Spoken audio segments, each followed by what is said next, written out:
तो देखिए, हम्म, तो अभी ये जो 22वां श्लोक जो बोल रहे हैं रूप गोस्वामी, तो उसका अर्थ क्या है? उसका अर्थ इस प्रकार से है।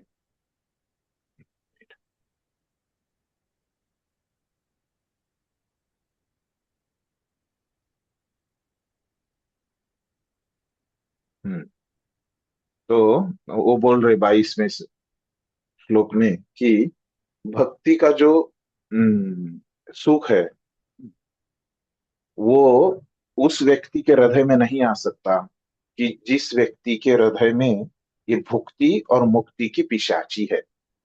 इस प्रकार से भी उनका श्लोक है। इस प्रकार से उन्होंने कहा है रूप गोस्वामी ने। मूल, तो अभी उसके ऊपर प्रभुपाद क्या बोल रहे देखते। तो जैसा कि पहले कहा जा चुका है कि सुख तीन प्रकार का होता है। तो भौतिक, आध्यात्मिक और भक्तिमय। तो कहाँ कहाँ गया था ये बोल रहे प्रभुपाद की पहले कहा जा चुका है। कहाँ कहाँ गया था? सुख तीन प्रकार का होता है। भौतिक, आध्यात्मिक और भक्ति में। जी जी, वो तो आगे दिया है। लेकिन ये पहले विषय कहाँ कहाँ गया है? प्रभुपाद बोल रहे हैं ना कि पहले कहाँ है। तो हाँ, कहाँ कहाँ है? हमने पढ़ा है कि नहीं पढ़ा है? याद आ रहा है किसी को? ऐसे तो नहीं भी आ रहा। हम्म। जी प्रभु जी, नहीं याद आ रहा भौतिक किसी? सुख है। प्रभु जी, भौतिक सुख, आध्यात्मिक सुख और भक्तिमय सुख, भक्ति करने का सुख, इत्यादि। हम्म। हाँ, वो तो यहाँ पे दिया है। यहाँ पे तो यही नाम दिए ना। पहले भी यही नाम दिए है क्या? ये पूछ रहा हूँ मैं। हाँ। यहाँ पे जो नाम है वो नहीं पूछ रहा हूँ। हरे कृष्ण। कृष्ण हम्म। भावना सुख में बताया था प्रभु जी, सुख प्रदत्व में भौतिक भोग हम्म। से प्राप्त होने का सुख वैश्विक, परब्रह्म से तदाकार होने का सुख भार्य, और कृष्ण भावनामृत से प्राप्त होने वाला सुख ऐश्वर्य। हम्म। ठीक है, वहां पे बताया है। तो वहां पे जो नाम दिए है जैसे अभी आपने पढ़ा, तो क्या बोला है कि भौतिक भोग से प्राप्त होने वाला सुख, है ना? तो वो तो कौन सा सुख हो गया? ये तीनों में से भौतिक सुख हो गया। बराबर। दूसरा वहां पे बोला है कि परब्रह्म से तदाकार होने वाला सुख। तो कौन सा है ये परब्रह्म से तदाकार होने वाला सुख? कौन सा सुख है उसका? आध्यात्मिक। आध्यात्मिक सुख, है ना? उसका दूसरा एक नाम क्या है? आध्यात्मिक। आध्यात्मिक। आध्यात्मिक सुख। और तीसरा कौन सा दिया है वहां पे? कृष्ण भावनामृत से प्राप्त, वो क्या है? भक्ति में। ठीक है, आगे जाते हैं।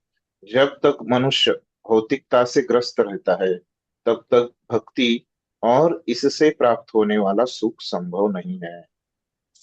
तो कब तक हमको भक्ति हम करेंगे भले, लेकिन कब तक हमको भक्ति से सुख का अनुभव नहीं होगा? जब तक हम क्या है, भौतिकता से ग्रस्त है। मतलब क्या हो गया इसका अर्थ? इस वाक्य का अर्थ क्या हो गया? ऐसे हो गया कि जब तक हमको ये भौतिक सुख चाहिए, जब तक हम अपने खुद की सुख की इच्छा कर रहे हैं, तब तक हमको क्या होगा? ये भक्ति का सुख नहीं मिलेगा। जब भी हम ये भौतिक सुख से परे हुए अन्याभिलाषिता शून्य भाव से, अन्याभिलाषिता शून्य में क्या है कि कृष्ण का ही सुख, कृष्ण को प्रसन्न करना, यही इच्छा है। खुद के सुख की वहां पे कोई इच्छा नहीं है। तो जब तक ये हमारा भाव नहीं होता, तब तक क्या वो भक्ति शुद्ध भक्ति नहीं होगी। और शुद्ध भक्ति नहीं होगी तो क्या हो जाएगा? हमको उससे सुख प्राप्त नहीं हो पाएगा। ठीक है, चाहे भौतिक भोग की आकांक्षा हो या ब्रह्म से तदाकार होने की। मतलब चाहे उनको भुक्ति की आकांक्षा है ना, भोग की या मुक्ति की, तो दोनों ही भौतिक धारणाएं मानी जाती हैं। तो ये भुक्ति और मुक्ति क्या है? दोनों भौतिक है। भक्ति से इनका कुछ लेना देना नहीं है। क्योंकि मायावादी लोग भगवान की संगति एवं उनके साथ प्रेम विनिमय के आध्यात्मिक सुख को नहीं समझ पाते। तो प्रश्न आएगा मन में कि लोग क्यों करते हैं, है ना? ये भुक्ति की इच्छा और मुक्ति की इच्छा क्यों करते हैं? क्योंकि वो क्या है, भक्ति के बारे में वो लोग समझ नहीं पाते, इसीलिए वो लोग वैसे करते हैं। इसलिए वे चरम लक्ष्य के तौर पर ब्रह्मा से तादात्म्य चाहते हैं। तो उनको एक ही पता है, तो मुक्ति है ना, तो वो वही चाहते हैं। भक्ति के बारे में उनको पता ही नहीं है, उनका विश्वास ही नहीं आता, श्रद्धा ही नहीं आती भक्ति के ऊपर। यह धारणा भौतिक विचार का ही विस्तार मात्र है। तो ये भुक्ति हो या मुक्ति, तो आगे हमने देखा था पहले भी, उस समय जब प्रभुपाद ने ये शुभधा में बताया था ये सुख के बारे में, तो उस समय भी हमने इसकी चर्चा की है कि वो मुक्ति हो या भुक्ति, दोनों ही क्या है, भौतिक ही है। ठीक है, तो भौतिक जगत में हर एक व्यक्ति, तो अभी हमको समझा रहे कि कैसे होता है भुक्ति और मुक्ति। तो इस भौतिक जगत में हर एक जो व्यक्ति है वो क्या करना चाहता है, अपने संगियों या पड़ोसियों के बीच मुखिया बनने का प्रयत्न करता है। तो हर एक जो व्यक्ति है यहाँ पे क्या बनना चाहता है, स्वामी बनना चाहता है, मुखिया बनना चाहता है। और जहाँ पे भी वो रहता है, घर में रहता है तो घर में स्वामी बनना चाहता है, बाहर समाज में जाता है ना, समाज में स्वामी बनना चाहता है, जिधर भी वो जाए उधर वो मुखिया स्वामी वो बनना चाहता है। तो भौतिक विचारधारा के अंतर्गत हर व्यक्ति जाति, समाज या राष्ट्र की दृष्टि में अन्यों से बड़ा बनने की होड़ में लगा रहता है। जैसे स्वामी बनने की होड़ में है, स्वामी बनने की उसकी चाह है, ये हमको कैसे समझ में आता है? क्योंकि वो क्या करते रहता है, जिधर भी जाए, अपनी जाति में जाए, समाज में जाए या राष्ट्र में जाए, तभी क्या करते रहता है वो मैं ही महान कैसे हूं ये दिखाने का प्रयास करते रहता है, खुद को बड़ा दिखाने का। बाकी लोग कैसे कनिष्ठ है, मुझे कैसे सब कुछ जो ज्यादा, सब कुछ ज्यादा चीजें मेरे पास है, इस प्रकार से ही वो दिखाता है। बड़ा बनने की यह इच्छा बढ़कर असीम हो जाती, तो उसका क्या होती है, ऐसी इच्छा बढ़ती जाती है, बढ़ती जाती है ना? और क्या होता है, तो उसको बड़ा बनते बनते, है ना, पहले सरपंच होगा, फिर आमदार बनेगा, खासदार बनेगा, है ना, मुख्यमंत्री, प्रधानमंत्री, ऐसे बड़ा वो होते होते उसको भगवान बनने की इच्छा हो जाती है। फिर भगवान बनने की इच्छा हो गई तो क्या हो जाएगा, उसको भगवान में विलीन होना पड़ेगा। इस प्रकार से उनकी विचारधारा होती है। यह भी भौतिक धारणा है, यद्यपि यह उससे कुछ बढ़कर है।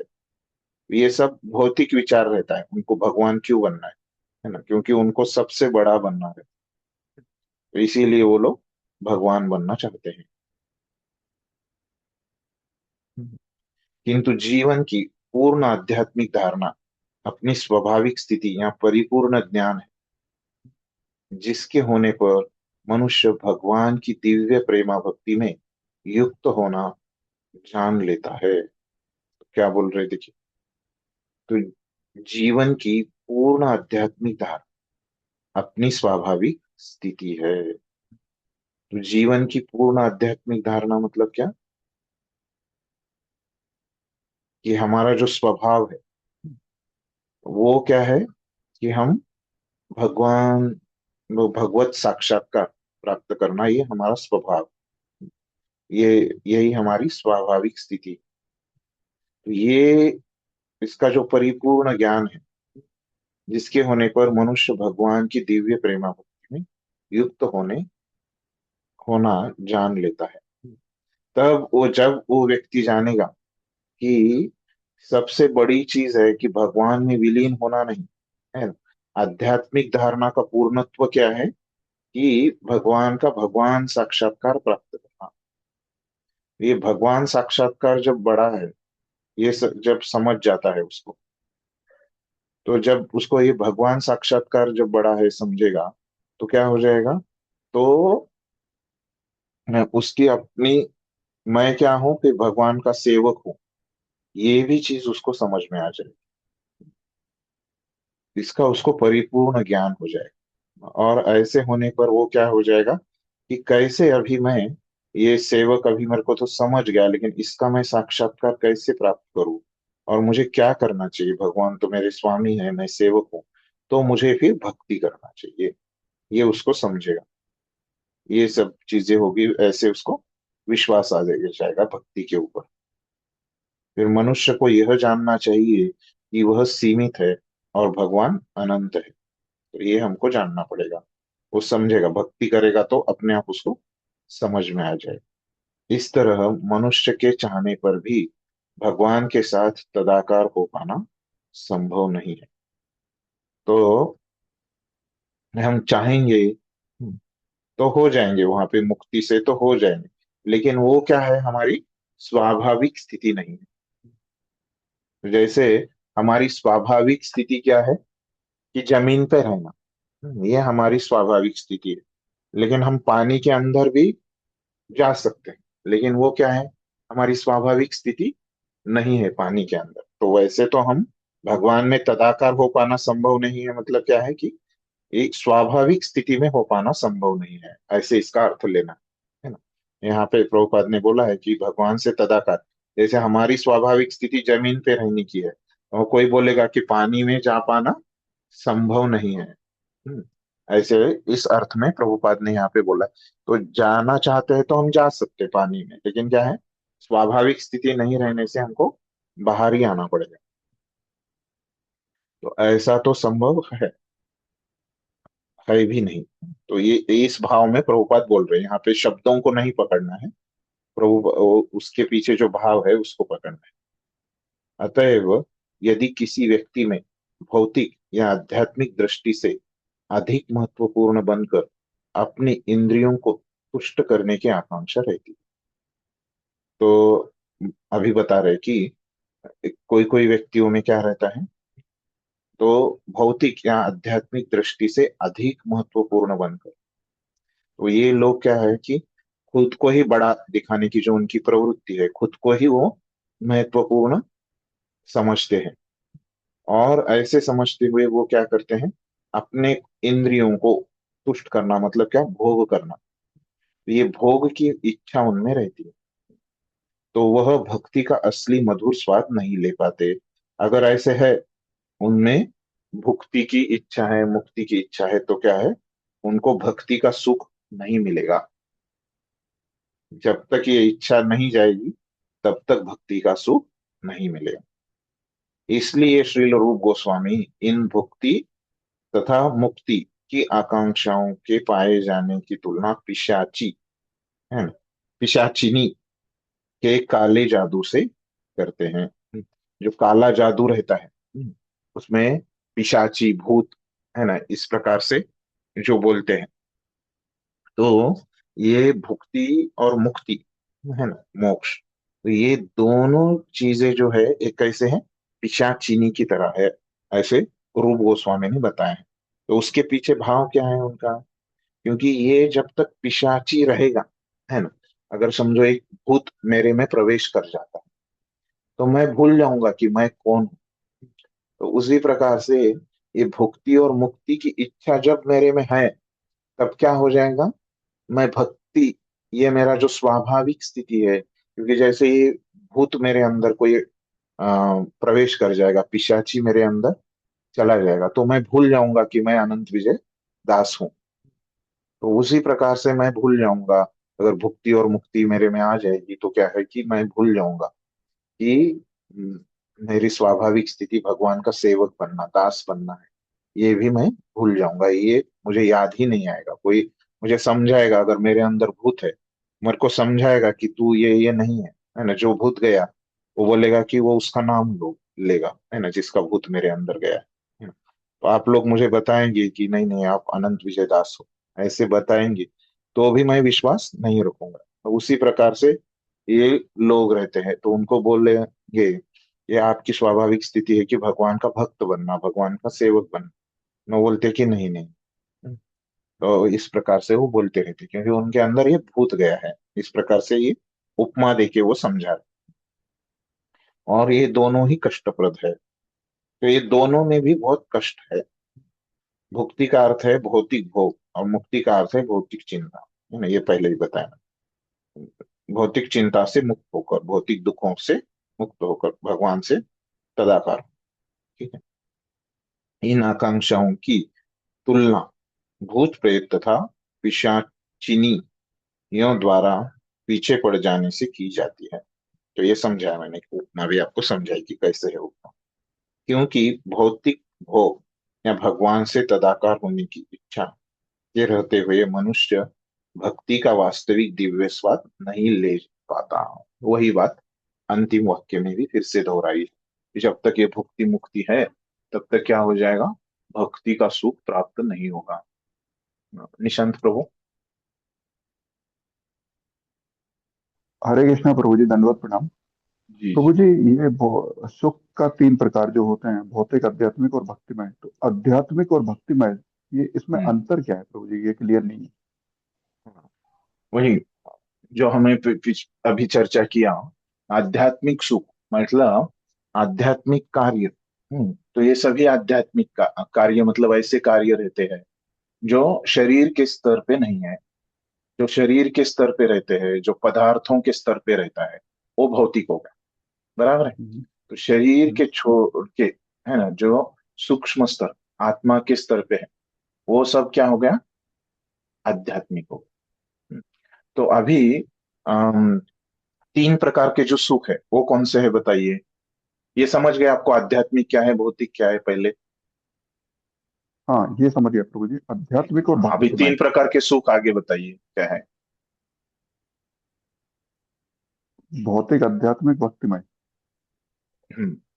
हाँ, ये तो अभी यहाँ पे जो बताए मूल जो हमने पहले चर्चा किए थे वो बताइए, जो शुभदा में हमने चर्चा की,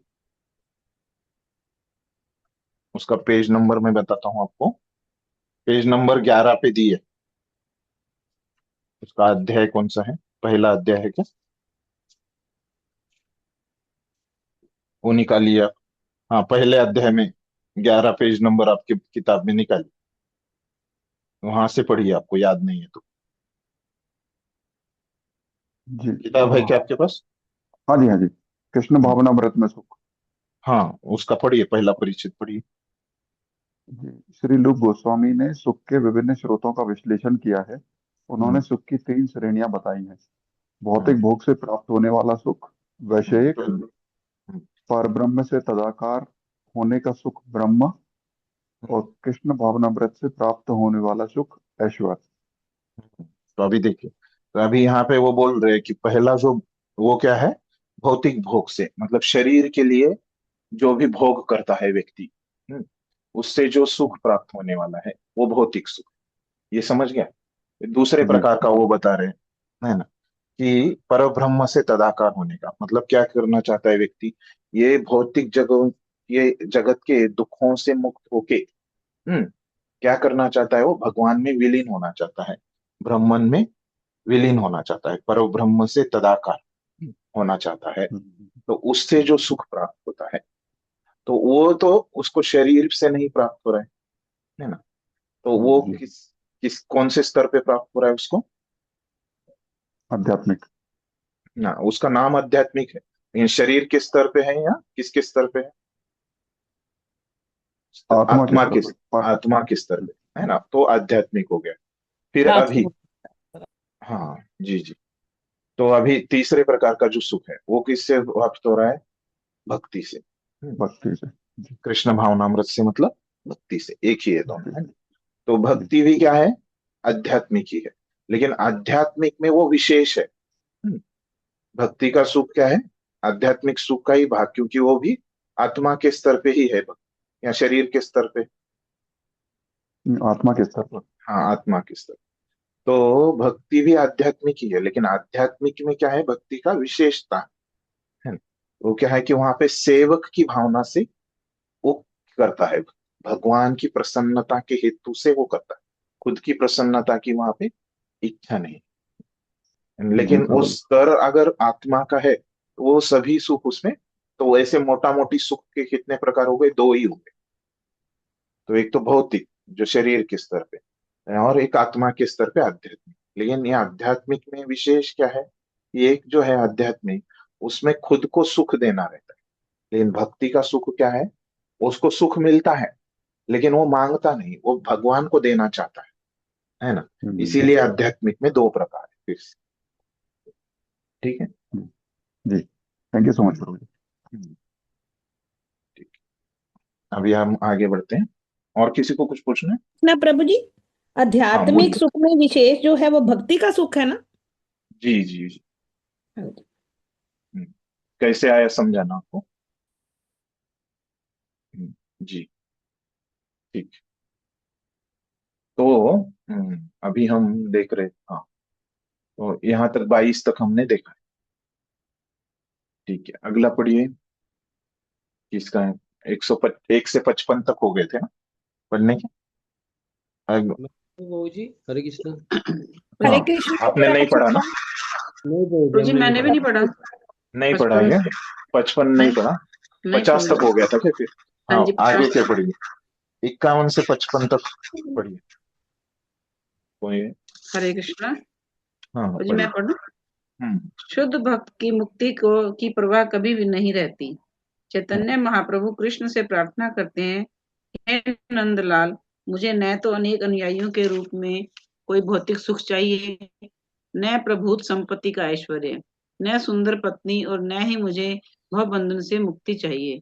मैं भले ही अनेक बार जन्म लूं, किंतु मेरी आपसे यही प्रार्थना है कि मेरी भक्ति आप में अविचल बनी रहे। शुद्ध भक्त का ध्यान भगवान की लीलाओं, उनके नाम, गुण, रूप आदि को के यशोगान में इतना आकृष्ट रहता है कि वह मुक्ति की परवाह नहीं करता। श्री बिल मंगल ठाकुर ने कहा है, हे प्रभु, यदि मैं आपकी भक्ति में लगा रहूं तो मुझे आपकी उपस्थिति का बड़ी आसानी से सर्वत्र आभास हो सकता है। और जहां तक मुक्ति की बात है, मेरे विचार से मुक्ति तो दोनों हाथ जोड़कर मेरी सेवा करने के लिए मेरे दरवाजे पर प्रतीक्षा करती है। अतएव शुद्ध भक्तों के लिए मुक्ति तथा आध्यात्मिक उत्थान अधिक महत्व नहीं रखते।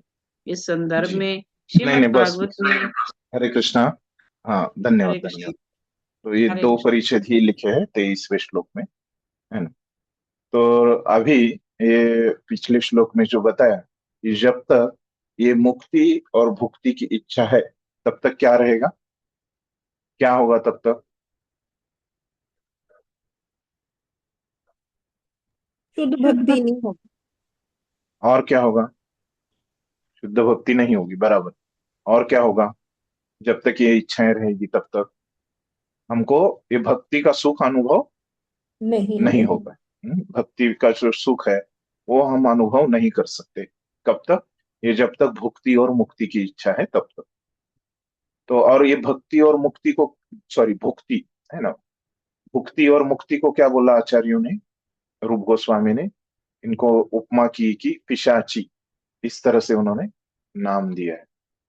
तो इसमें जीव गोस्वामी बताते कि इस तरह से उन्होंने पिशाची से क्यों इनकी तुलना की है। तो क्या होता है, ये भुक्ति की इच्छा जो होती है उसमें क्या है कि खुद को व्यक्ति सुख देना चाहता है।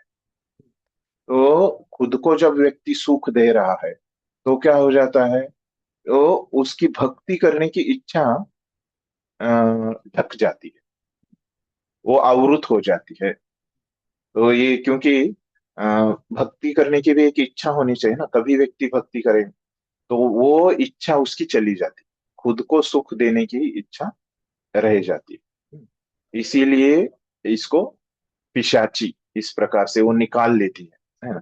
जैसे पिशाची हमारे शरीर में आ जाएगा तो क्या हो जाएगा, वो हमको वो निकाल देगा, हमारी पहचान निकाल देगा। उसके प्रकार से क्या हो जाएगा, वो भक्ति की इच्छा को निकाल देती है, ये भक्ति की इच्छा। इस प्रकार से बोल रहे।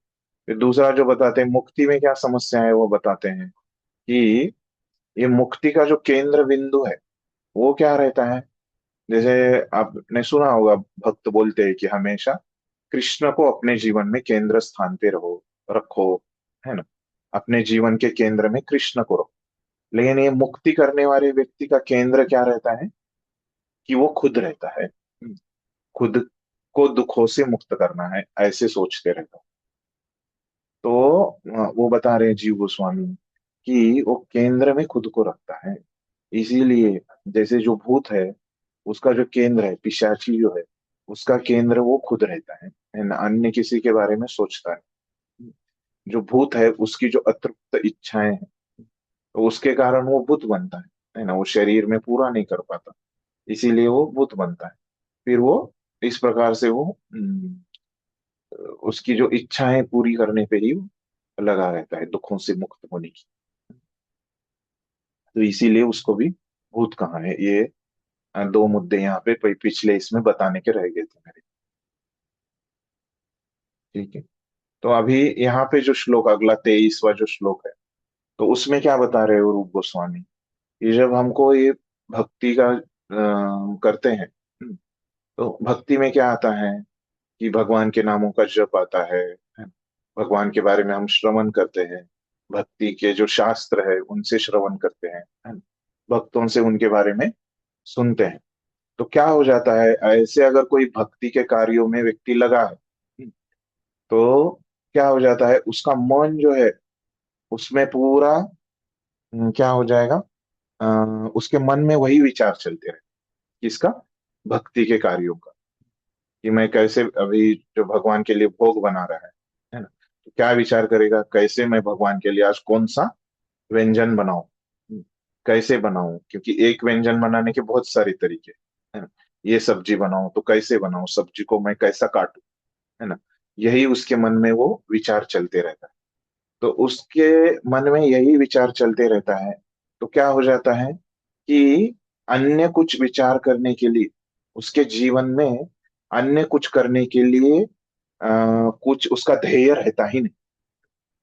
ऐसे वो श्लोक है, इसको हम समझ सकते हैं कि मतलब वो समझ जाता है कि उसके पास समय ही नहीं बचता, ऐसे हम इससे समझ सकते हैं। वैसे श्लोक में नहीं बताया, श्लोक में इतना ही बताया है कि अगर कोई व्यक्ति भक्ति में लगा है, तो उसके जीवन में अन्य कुछ ध्येय बचता ही नहीं, इस प्रकार से बताया है।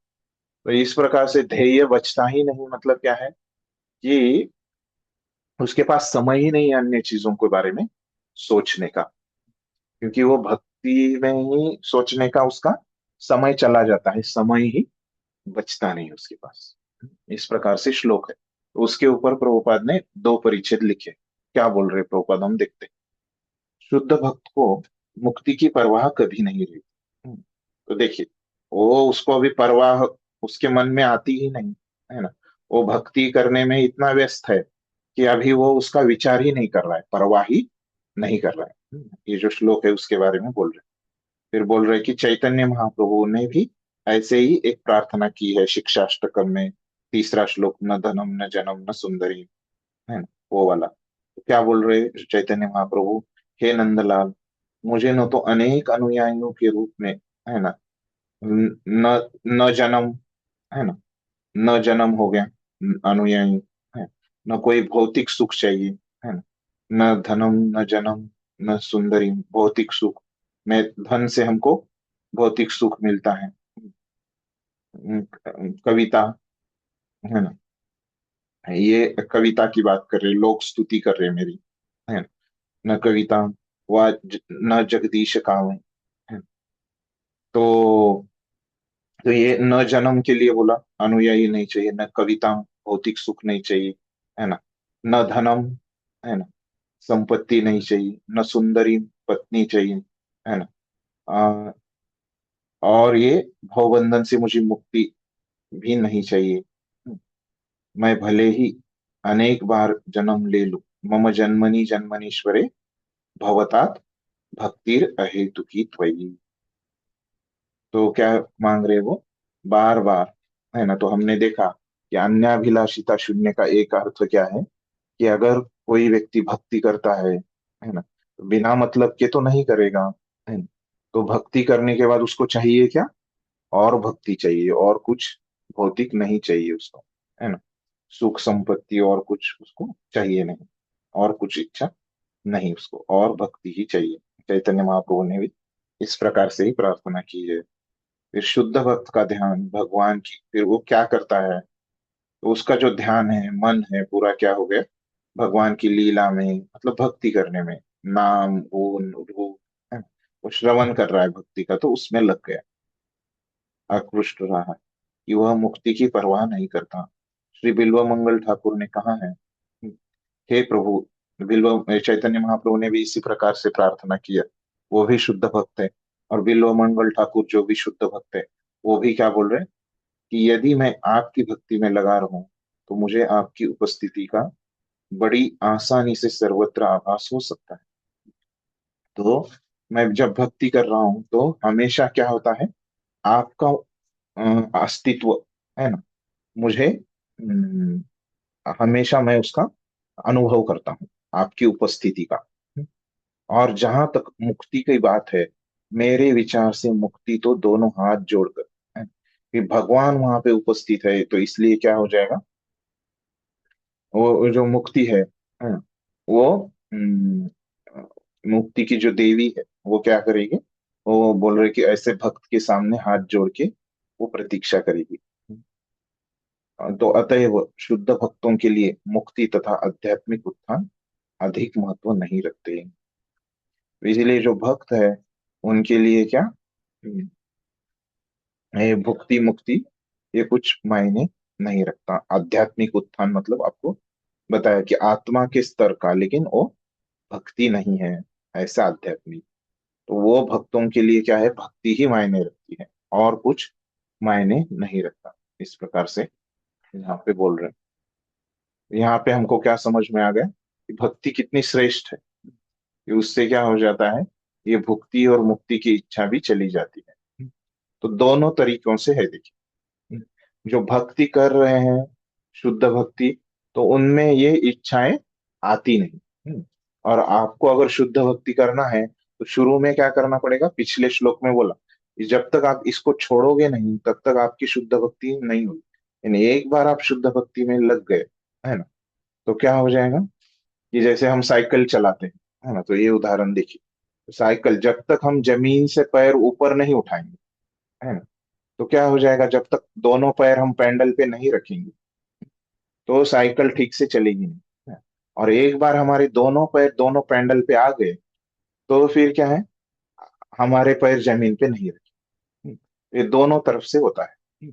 तो उसी तरह से समझ गए। तो इस साइकिल के उदाहरण से हम समझ सकते हैं कि अगर हम जमीन से पैर ऊपर उठाना मतलब क्या, भुक्ति मुक्ति को छोड़ देना। तो जब तक हम भुक्ति मुक्ति को छोड़ेंगे नहीं तब तक शुद्ध भक्ति पे आएंगे नहीं।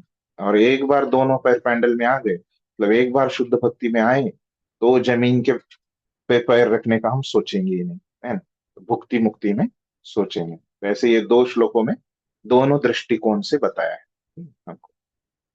फिर अगला देखते हैं, अगला जिसका है पढ़ने का 56 वगैरह आगे हरे वाले कृष्णा भक्त। प्रभु जी 56। हाँ हाँ जी जी, पढ़िए आगे। हाँ जी, हरे कृष्णा। इस हम्म संदर्भ में श्री भागवतम में हम्म 3.25.36 कपिल ने अपनी माता देवहूति को जो उपदेश दिया वह इस हम्म प्रकार है। हे हम्म माता, मेरे शुद्ध भक्त मेरे विभिन्न रूपों, मेरे मुख के सौंदर्य और मेरे मोहक शरीर की रचना को देखकर मोहित हो जाते हैं। मेरी हंसी, मेरी लीलाएं तथा मेरी चितवन उन्हें इतनी सुंदर लगती है कि उनके मन सदैव मेरे विचारों में तल्लीन रहते हैं और वे अपना जीवन मुझे पूर्णतः समर्पित कर देते हैं। यद्यपि ऐसे लोग किसी प्रकार की मुक्ति या भौतिक सुख नहीं चाहते, तो भी मैं उन्हें अपने परम धाम में अपना पार्षद बनाता हूँ।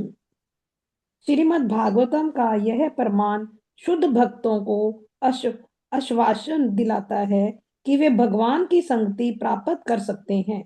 इस संबंध हम्म। में जी श्री जी, यहाँ तक ही ठीक पढ़िए। है, धन्यवाद। संगति प्राप्त कर सकते हैं ना। हाँ जी, धन्यवाद। तो अभी हरे कृष्ण। देखिए यहाँ पे 24वां श्लोक ये जो बोल रहे हैं, तो जो 23वां श्लोक उन्होंने कहा है कि अगर कोई भक्ति में लगा है तो क्या हो जाएगा, वो भुक्ति और मुक्ति के बारे में विचार नहीं करेगा। तो उस वो जो उन्होंने कहा रूप गोस्वामी ने, वो कैसे कहा, ये शास्त्रों में कहाँ कहा गया है, तो इसके लिए संदर्भ दे रहे हैं। तो ऐसे शास्त्रों में कहा गया है, तीसरे स्कंद में 25वें अध्याय में 36वां श्लोक। ये जो श्लोक है कपिल देव अपनी माता देवहूति को बोल रहे हैं।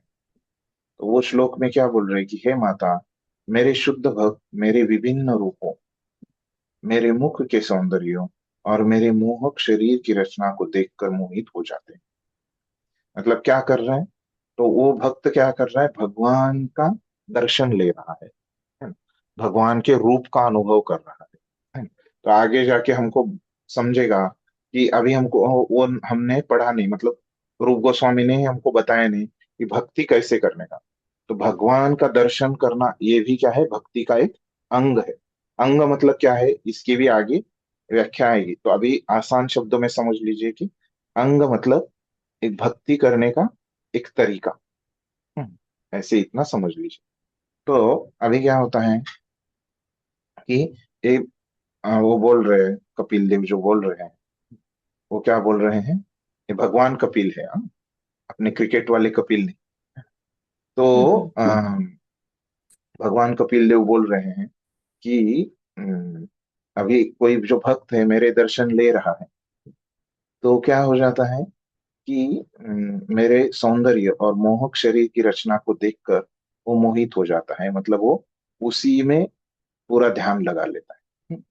और मेरी हंसी, मेरी लीलाएं तथा मेरी चितवन उन्हें इतनी सुंदर लगती है कि उनके मन सदैव मेरे विचारों में तल्लीन रहते हैं और वे अपना जीवन, तो ये क्या है कि वो दर्शन लेने में इतने डूब गए, तल्लीन हो गए कि वो विचार दूसरा कुछ कर ही नहीं पा रहे है। उनकी अवस्था समझिए पहले, है ना? अगर ऐसे हो पा रहा है तो क्या है कि वे अपना जीवन मुझे पूर्णतः समर्पित करते हैं। इस तरह से वो भक्त क्या कर रहा है, पूरे उसके समय में वो भगवान की भक्ति ही कर रहा है। यद्यपि ऐसे लोग किसी प्रकार की मुक्ति या भौतिक सुख नहीं, तो ऐसे अगर वो व्यक्ति कर रहा है तो उस व्यक्ति में क्या होता है, ये मुक्ति या भौतिक सुख नहीं होते, व्यक्ति वो चाहता नहीं। तो भी मैं उन्हें अपने परम धाम में अपना पार्षद बनाता हूँ। तो उनको तो इच्छा नहीं है मेरे धाम में आने की, है ना? तो भगवान के धाम में तो बहुत सुख है, तो उधर जाने की उनको इच्छा नहीं। उनको क्या इच्छा है कि बस भगवान का दर्शन करते रहो, तो यही इच्छा है, उसमें ही वो तल्लीन हो गए। तो फिर भी भगवान उनको लेके जाते हैं जबरदस्ती।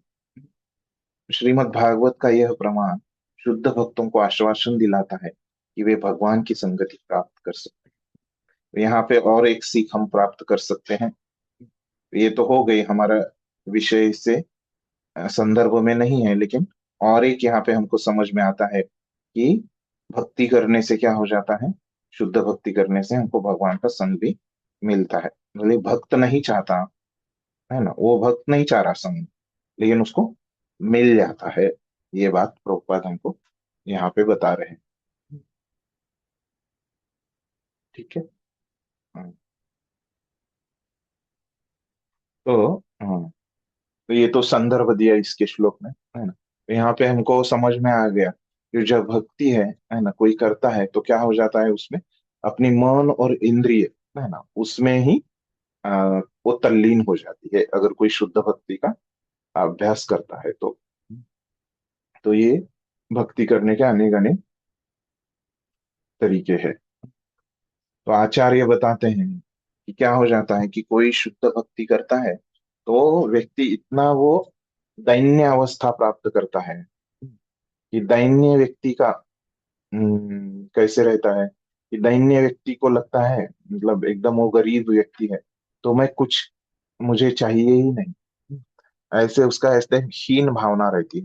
तो इस भक्त को भी वैसे ही लगता है, उसकी दैन्यता के कारण, उसकी दैन्यता के कारण उसको लगता है कि मैं अन्य चीजों के योग्य नहीं हूँ, मैं केवल भक्ति के ही योग्य हूँ, और इसीलिए मैं भक्ति ही करता रहूंगा। ये कारण है उसकी दैन्यता, ये कारण है वहां पे, इस प्रकार से आचार्य बता रहे हैं। ठीक है, तो अगला श्लोक देखते हैं, तो पढ़िए 57 को, ये 57, 58, 59, हरे कृष्ण प्रभु। 57 से 60। हाँ, पढ़िए 59। आगे। जी जी। इस संबंध में श्रीरूप गोस्वामी की टिप्पणी है कि जो व्यक्ति श्री कृष्ण के चरण कमलों के सौंदर्य या उनकी भक्ति से वास्तव में आकृष्ट रहता है और इस प्रकार जिसका हृदय सदैव दिव्य आनंद से ओतप्रोत रहता है, वह हम्म कभी भी मायावादियों के लिए अति महत्वपूर्ण मुक्ति की कामना नहीं करता।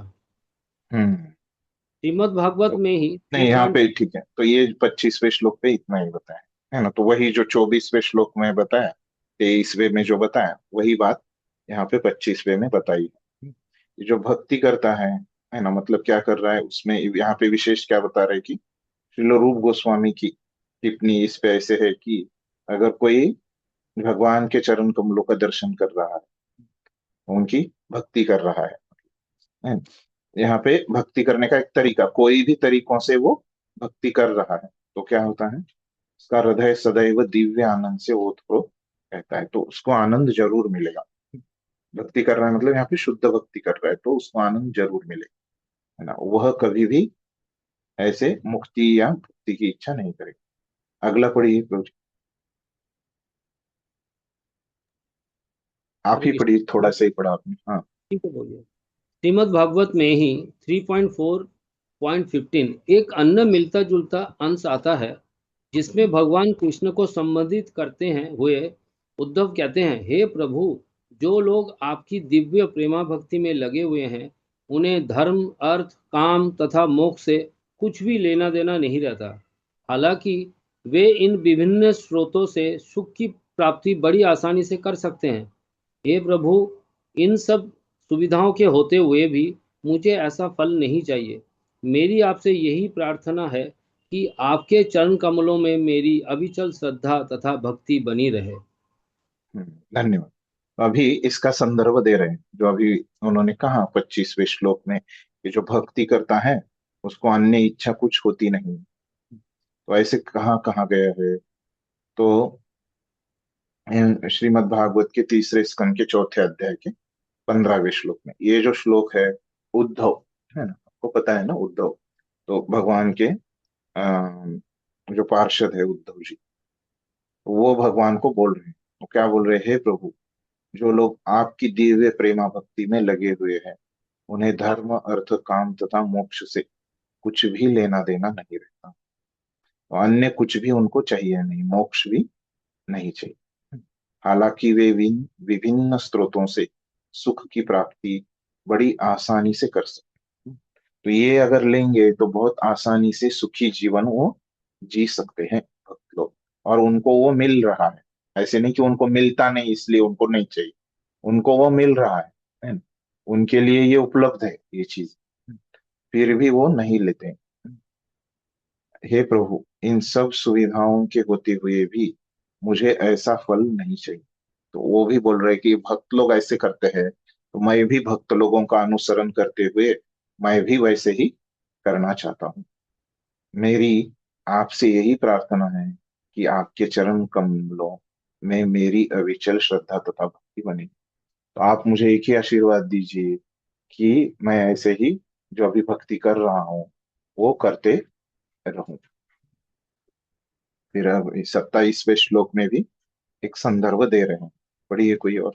जी, हरे कृष्ण प्रभु जी, मैं पढ़ रहे हैं। हरे कृष्ण। हम्म।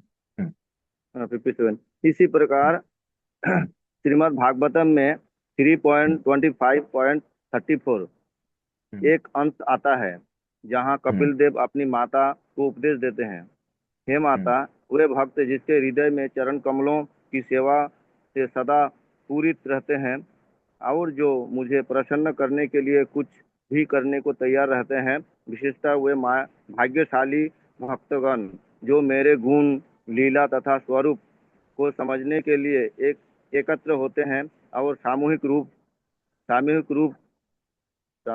रूप में मेरा जशोगान करके दिव्य आनंद को प्राप्ति करते हैं, कभी भी मुझसे तदाकार नहीं होने चाहते हैं। तदाकार होने की बात दूर रही, यदि उन्हें मेरे धाम नहीं नहीं, यहाँ में तक ही, मेरे धन्यवाद प्रभु। जैसा पद। हरे कृष्णा। हाँ, तदाकार नहीं होना चाहते हैं, यहाँ तक ही वो अच्छा, 27वां श्लोक है। तो अभी ये जो श्लोक है वो उसमें क्या बोल रहे हैं, कपिल देव अपनी माता देवहूति को बोल रहे हैं, हे माता, वे भक्त जिनके हृदय में, सॉरी, वे भक्त जिनके हृदय मेरे चरण कमलों की सेवा से सदा पूरित रहते हैं। तो क्या है, शुद्ध भक्ति करने से उनकी वो और संतुष्ट है, तुष्ट है, और कोई इच्छा नहीं, और मुझे प्रसन्न करने के लिए कुछ भी करने के लिए तैयार रहते, कुछ भी वो करने के लिए वो अनुभव कर रहे हैं इस प्रकार का। देखिए प्रभुपाद भी, वैसे वो 70 साल की उम्र में कोई जाएगा क्या 40 दिन के प्रवास के ऊपर, है ना, और इतने कम पैसे लेके। तो इस प्रकार से वो शुद्ध भक्त जो रहता है वो कुछ भी करने के लिए तैयार होता है। विशेषतया वे भाग्यशाली भक्तगण जो मेरे गुण, लीला तथा स्वरूप को समझने के लिए एकत्र होते हैं। तो वो जो भक्त लोग है ना, वो क्या कर रहे हैं, तो एक जगह आके क्या करते हैं, वो गप्पे नहीं मारते, तो भगवान के बारे में गुण, लीला और उनके स्वरूप को समझने के लिए एकत्र होते हैं, और किसी चीज के लिए वो एकत्र नहीं, बस कृष्ण कथा के लिए ही ऐसे भक्तगण एकत्र में आते हैं और कृष्ण कथा ही करते हैं, और समूह में, ऐसे सामूहिक रूप में भगवान का यशोगान करते हैं, दिव्य आनंद की प्राप्ति करते हैं, कभी भी मुझसे तदाकार नहीं होना चाहते। ये भक्त कभी भी मुक्ति नहीं चाहते, भगवान में विलीन नहीं होना चाहते, तदाकार नहीं होना चाहते। वो एकत्र आते हैं तो भगवान का यशोगान करने के लिए, इस प्रकार से बोल रहे। तो तदाकार होने, हरे कृष्ण, बोलो। हाँ, बोलिए बोलिए। तदाकार होने की बात दूर रही, यदि उन्हें नहीं मेरे नहीं, धाम वो में मेरे इसमें जैसे पद। एक मिनट है। हाँ हाँ, पढ़िए, अभी शुरू किया तो पढ़िए, यहाँ तक पढ़िए। तदाकार होने की तदाकार होने की तो बात दूर रही, यदि उन्हें मेरे धाम में मेरे जैसे पद, सालोक्य तथा मेरे जैसे ऐश्वर्य, राशि या मेरे जैसे स्वरूप, सारूप्य का पार्षद बनने को कहा जाए तो वे इसे अस्वीकार कर देते हैं, क्योंकि वे मेरी भक्ति में रत रहकर ही संतुष्ट रहते हैं। श्रीमद् भागवतम में नहीं नहीं, अभी ठीक है, 4.9। ठीक है, यहाँ तक ठीक है प्रभु जी। तो यहाँ तक 28वां श्लोक है, इसके पहले वाला संतुष्ट रहते हैं तो। संतुष्ट रहते हाँ, हैं। तो अभी यहाँ पे अगला श्लोक है ना, तो ये जो श्लोक बोला है, यहाँ पे 28वां जो श्लोक है वो तीसरे अध्याय के, सॉरी तीसरे स्कंद के 29वें अध्याय का 13वां श्लोक है। यहाँ पे प्रभुपाद ने नंबर नहीं दिया है, तो आपको चाहिए तो ये नंबर ले सकते हैं। तो ये श्लोक क्या बता रहा है हमको, कि अगर एक भक्त को सालोक्य, साष्टी, सामीप्य, है ना, और ये सारूप्य और एकत्व, तो ऐसे ये 5 प्रकार की जो मुक्तियां हैं, तो वो अगर प्रदान की भी जाए, तो उसमें अगर भगवान की भक्ति नहीं है, तो वो भक्त लोग ये मुक्तियां नहीं लेते। इस प्रकार से वो बोल रहे हैं इस श्लोक में। तो वही वो प्रभुपाद ने अर्थ दिया है, सालोक्य मतलब भगवान के धाम में वास मिलना, समान धाम, भगवान के धाम पे, साष्टी, है ना। तो भक्त लोग जो है भगवान के धाम पे भी नहीं जाना चाहते, अगर वहां पे सेवा नहीं तो, है ना। तो सेवा है तो उधर किधर भी वो जाना चाहते हैं। सेवा नहीं तो भगवान के धाम में भी भक्त लोग नहीं जाना चाहते, है ना। भगवान के जैसा उनको ऐश्वर्य मिला तो भी भक्त लोग नहीं लेना चाहते, अगर वो उसमें सेवा नहीं तो।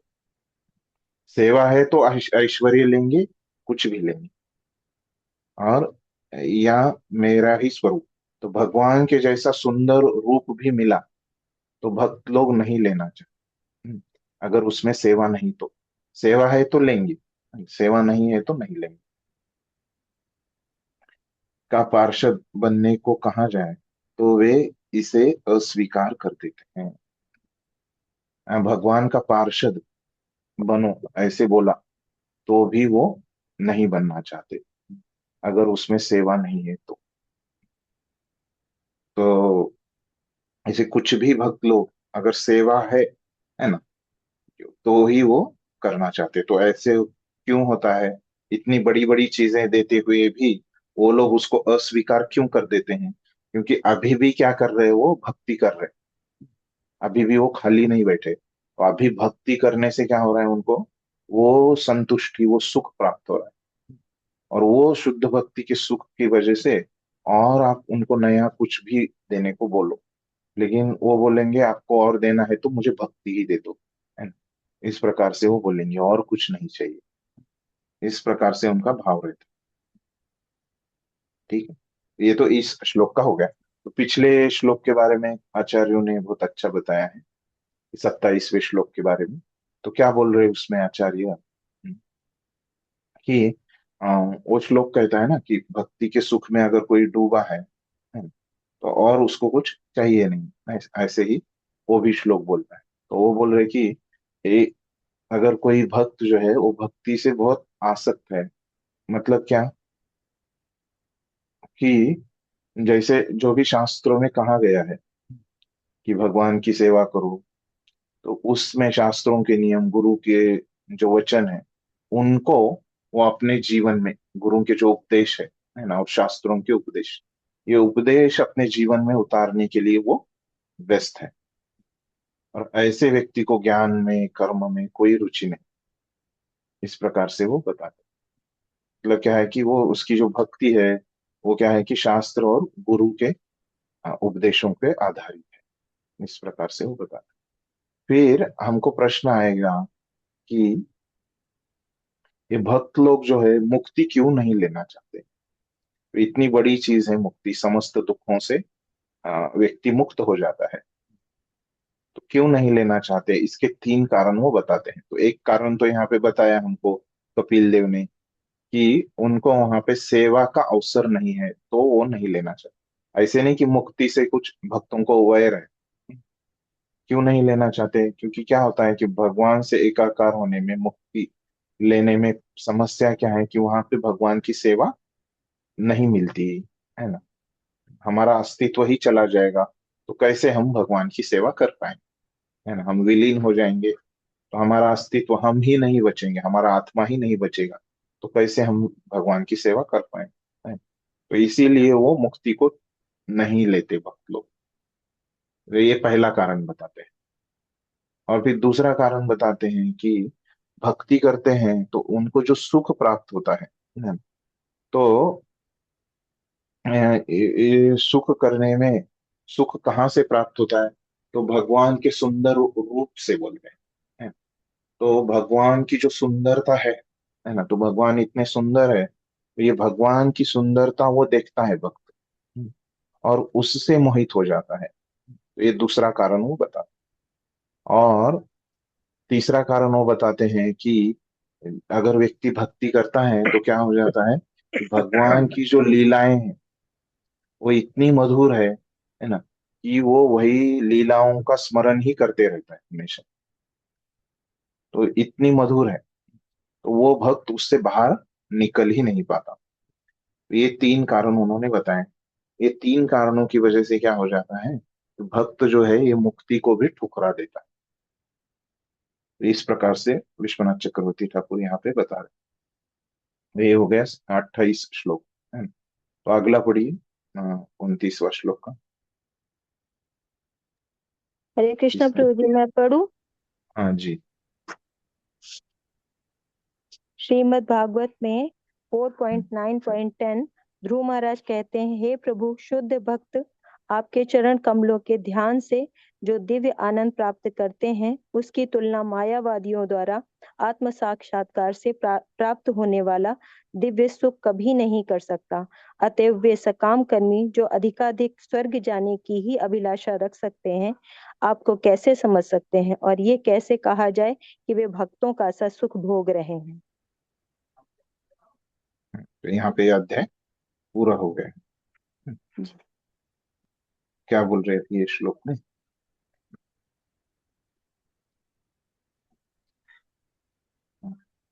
देखिए। तो ध्रुव महाराज कह रहे हैं भगवान को, वो क्या बोल रहे, शुद्ध भक्तगण आपके चरण कमलों के ध्यान से जो दिव्य आनंद प्राप्त करते हैं। तो ये तो हमने देखा कि भक्ति से उनको दिव्य आनंद की प्राप्ति हो रही, उसकी तुलना मायावादियों द्वारा आत्म साक्षात्कार से प्राप्त होने वाला दिव्य सुख कभी नहीं कर सकते। तो हमने देखा कि आध्यात्मिक सुख वो किसको मिलता है, मायावादियों को, है ना। भगवान के में विलीन होने का, है ना, वो परमात्मा में विलीन होने का, तदाकार होने का जो सुख है, तो ये दोनों की तुलना हो ही नहीं सकती, इस प्रकार से वो बोल रहे, नहीं कर सकते, क्योंकि वो दोनों बहुत कम है एक तो, और एक बहुत ज्यादा है। अतएव वे सकाम कर्मी जो अधिकाधिक स्वर्ग जाना की अभिलाषा रख सकते हैं, आपको कैसे समझ सकते हैं? तो अभी दूसरे एक है, ये तो ज्ञानी लोगों के बारे में हो गया, मायावादी लोगों के बारे में।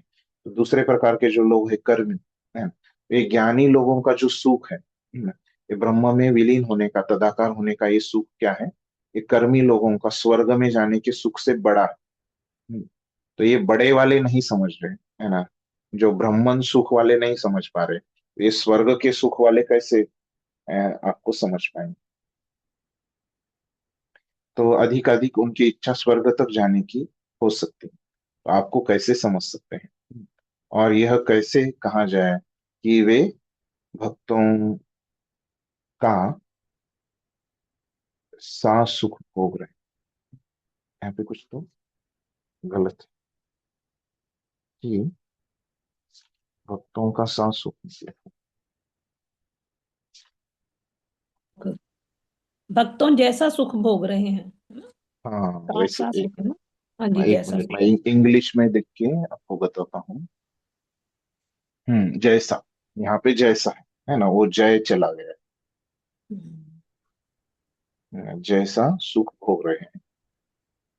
ठीक, आपकी किताब में भी चला गया क्या? चला गया ये तो। हरे कृष्णा, कहाँ चले गए? जैसा सा सुख।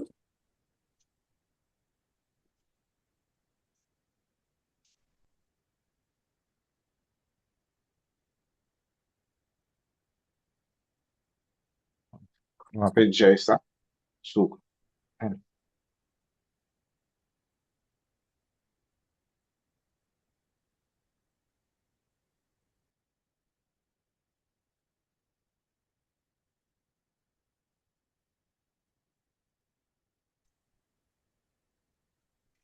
ठीक है, भक्तों तो का उनका सा सुख। सुख भोग रहे हैं, भक्तों का सा सुख भोग रहे हैं।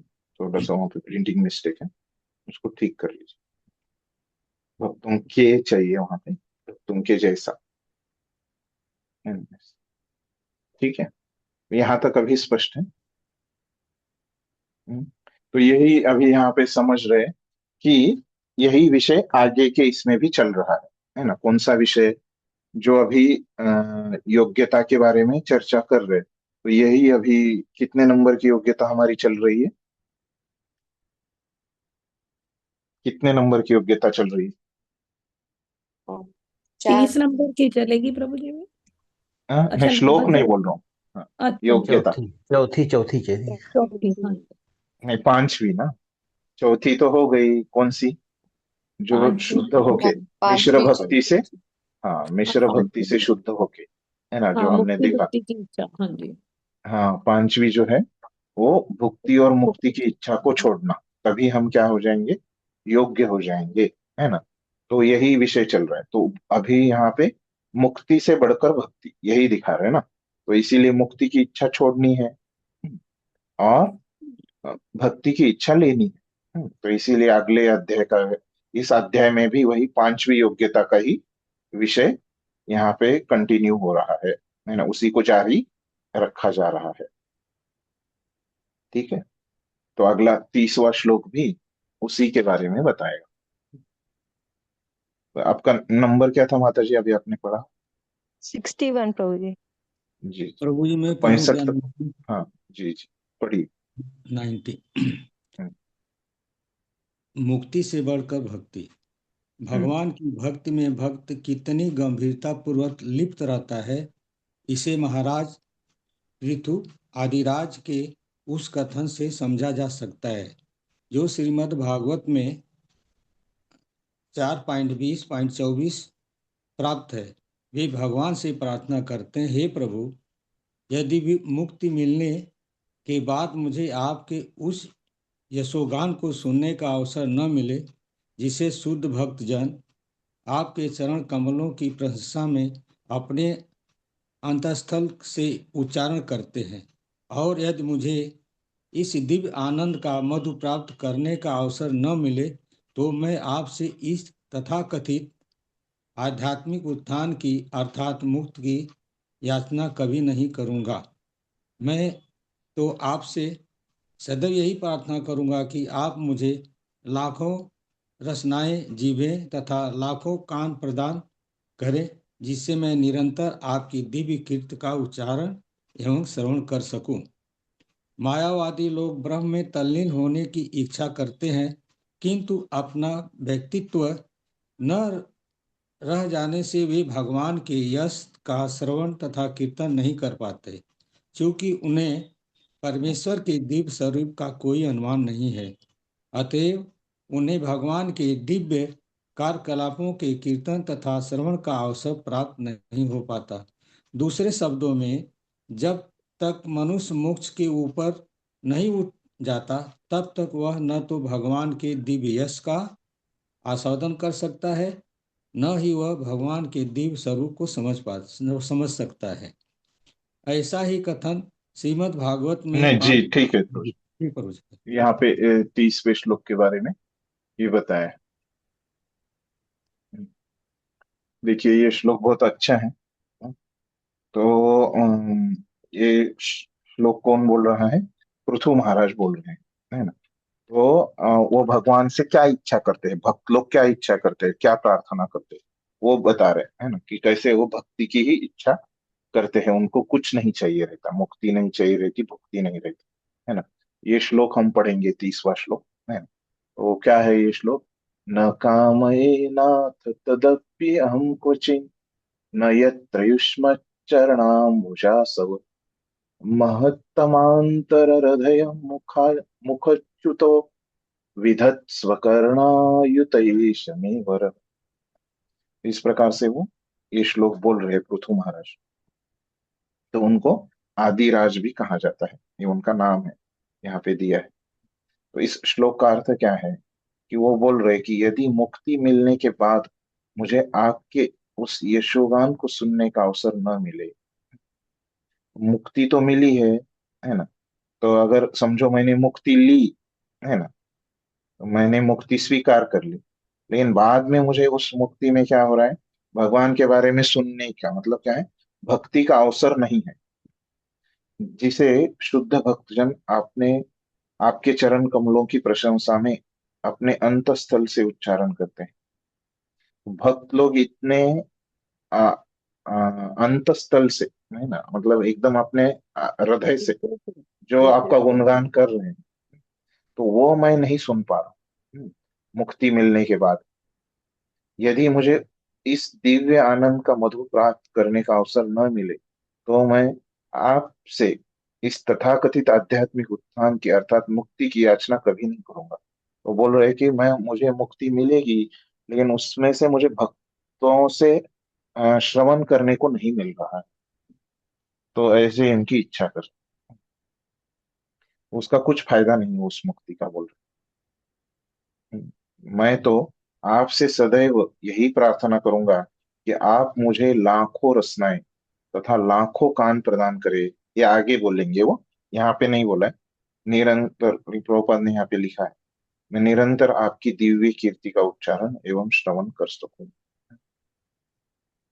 ठीक है, फिर इसमें और प्रभुपाद, ये तो श्लोक हो गया, इसके ऊपर प्रभुपाद अभी लिख रहे हैं। प्रभुपाद बोल रहे कि मायावादी लोग ब्रह्म में तल्लीन होने की इच्छा करते हैं, वो तो पता है हमको, किंतु अपना व्यक्तित्व न रहे जाने से वे भगवान के यश का श्रवण तथा कीर्तन नहीं कर पाते, है ना। तो ये पहले ही मैंने आपको बताया कि अगर भगवान में कोई तल्लीन हो जाएगा तो क्या हो जाएगा, उसका व्यक्तित्व नहीं बचेगा, उसका वो खुद ही नहीं बचे, वो तो विलीन हो जाएगा, है ना। जैसे नदी क्या होती है, समुन्द्र में विलीन हो जाती है, तो नदी बचेगी क्या? समुन्द्र में आप नदी ढूंढ सकते हैं क्या? नहीं ढूंढ सकते हैं। तो एक बार जब आत्मा है वो परमात्मा में विलीन हो गया तो परमात्मा ही बचेगा, आत्मा चला जाएगा। तो उसका व्यक्तित्व न रहने से, तो अभी आत्मा भक्ति हमने देखा कि क्या है, आत्मा के स्तर पे। अगर आत्मा ही नहीं रहेगा तो व्यक्ति कैसे भक्ति करे? हो जाने से वे भगवान के यश का श्रवण तथा कीर्तन नहीं कर पाते, क्योंकि उन्हें परमेश्वर के दिव्य स्वरूप का कोई अनुमान नहीं। तो केवल आत्मा ही नहीं बचेगा तो किससे वो अनुमान करेंगे, भक्ति कैसे करेंगे। अतएव उन्हें भगवान के दिव्य कार्यकलापों के कीर्तन तथा श्रवण का अवसर प्राप्त नहीं हो पाता। तो उनको अवसर ही नहीं है, भक्ति करने का कुछ उनको अवसर ही नहीं। दूसरे शब्दों में, जब तक मनुष्य मोक्ष से ऊपर नहीं उठ जाता तब तक वह न तो भगवान के दिव्य यश का आस्वादन कर सकता है, न ही भगवान के दिव्य स्वरूप को समझ सकता है। तो वही बात प्रभुपाद बता रहे हैं कि जब तक ये मुक्ति को छोड़ोगे नहीं, तब तक भक्ति का अनुभव आएगा नहीं। ठीक है। इसमें हम्म, इसमें बहुत अच्छा एक संवाद दिया है आचार्यों ने, है ना। तो यहाँ पे ये प्रार्थना जो है वो कौन कर रहा है, पृथु महाराज कर रहे हैं। किसको कर रहे हैं प्रार्थना, भगवान को कर रहे हैं। अभी ये दोनों के बीच में क्या संवाद हो गया होगा वहां पे वो बता रहे हैं। तो अभी पृथु महाराज ने ऐसे तो श्लोक बोला, तो उन्होंने क्या बोला इस श्लोक में संक्षिप्त में, कि मुझे मुक्ति नहीं चाहिए, कि ये मुक्ति से अगर भक्ति नहीं है तो इसमें दुख ही आता है। तो इस प्रकार से वो बोले। तो भगवान बोलते हैं अ, क्यों ऐसे, क्यों पूछते हैं भगवान, तुमको क्यों चाहिए। तो वो उत्तर में क्या बता रहे हैं, पृथु महाराज फिर बताते हैं, क्यों नहीं चाहिए उसका उत्तर दे। क्योंकि अ, वो अगर मैं मुक्ति ले लूंगा तो आपके चरण कमलों का आस्वादन मैं नहीं कर पाऊंगा, वो बहुत मधुर है, आपके बारे में मैं सुन नहीं पाऊंगा, आपकी दिव्य लीलाएं मधुर लीलाएं मैं नहीं सुन पाऊंगा। ऐसे भगवान बोलते हैं, ऐसे क्या, ये क्या होती है, ये मधुरता क्या है, ऐसे भगवान पूछते हैं। तो पृथु महाराज बताते हैं, तो कि जब एक भक्त जो है, शुद्ध भक्त जो है, वो आपका वर्णन करता है, तो इतना वो अपने हृदय से करता है कि उसके वो हृदय से वो मधुरता आती है। इस प्रकार से वो बताते हैं। और जब मैं उसका आस्वादन करता हूँ, जब वो शुद्ध भक्त के हृदय से ये जो मधुरता आती है ना, तो जब मैं उसका आस्वादन करता हूँ तब मैं ये मधुरता को समझ पाता हूँ। तो वो बताते हैं कि जैसे जो शुद्ध पानी है उसमें आप अगर अ, मिट्टी मिलाते हो तो वो पानी का आस्वादन आप नहीं कर पाते, अशुद्ध पानी का। वो पानी का जो सही अम, स्वाद है वो आपको नहीं पता चलेगा अगर उसमें मिट्टी है तो, है ना, मिट्टी का स्वाद उसमें मिल जाएगा। तो वो बताते हैं कि वैसे ही जब अभक्तों से आप सुनोगे तो उनसे आप ये पता नहीं कर पाओगे, वो अशुद्ध पानी की तरह है। इन भक्तों से आप सुन पाओगे तो ही उस मधुरता का अनुभव कर पाते हैं। इस प्रकार से वो बताते हैं। तो फिर वो बोलते हैं, भगवान बोलते हैं, ठीक है ऐसी मधुरता है क्या, फिर ठीक है, फिर तुम्हारी इच्छा क्या है फिर अंत में। तो वो बोल रहे हैं कि हम्म, क्योंकि भक्त लोगों के हृदय से इतनी मधुरता आ रही है ना, और ऐसे लाखों हजारों करोड़ों भक्त जो है आपके गुणगान में लगे हुए हैं। आपके गुण रूप नाम, है ना, इसके बारे में वो गुणगान कर।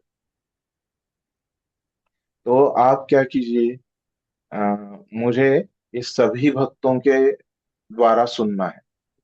तो मैं किसी की कथा चूकना नहीं चाहता, तो इसीलिए आप क्या कीजिए, मुझे इतने कान दे दीजिए, जितनी कथाएं चल रही हैं उतने मुझे कान दे दीजिए कि मैं अलग अलग कान से उनका श्रवण कर सकूं।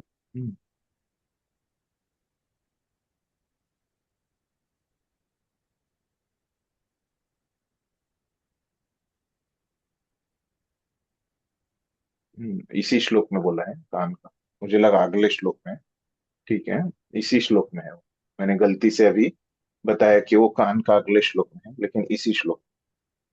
हाँ, तो यहाँ पे वो बोल रहे कि मुझे इतने कान दे दीजिए कि मैं ये कथा सुन सकूं। फिर भगवान क्या बोल रहे कि क्या किसी ने इस प्रकार का वर मांगा है क्या कि एक व्यक्ति को इतने कान हो सकते हैं क्या?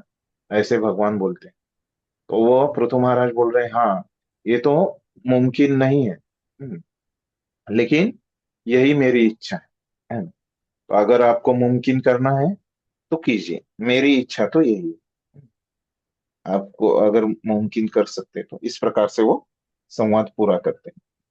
इस प्रकार से ये भक्त जो है यहाँ पे क्या है कि उनको भक्ति करना है, मतलब है ना, किसी भी प्रकार से उनको भक्ति करना है, ऐसे नहीं कि श्रवण से ही भक्ति, है ना। तो वो अभी यहाँ पे वो इच्छा कर रहे हैं श्रवण से। इन भक्ति करने के अलग अलग जो 64 अंग है, आगे जाके हम छठे अध्याय में देखेंगे, उसमें से कोई भी अंग से हमको भक्ति करते रहना, इस तरह से हमको समझना है। अगला श्लोक देखते हैं।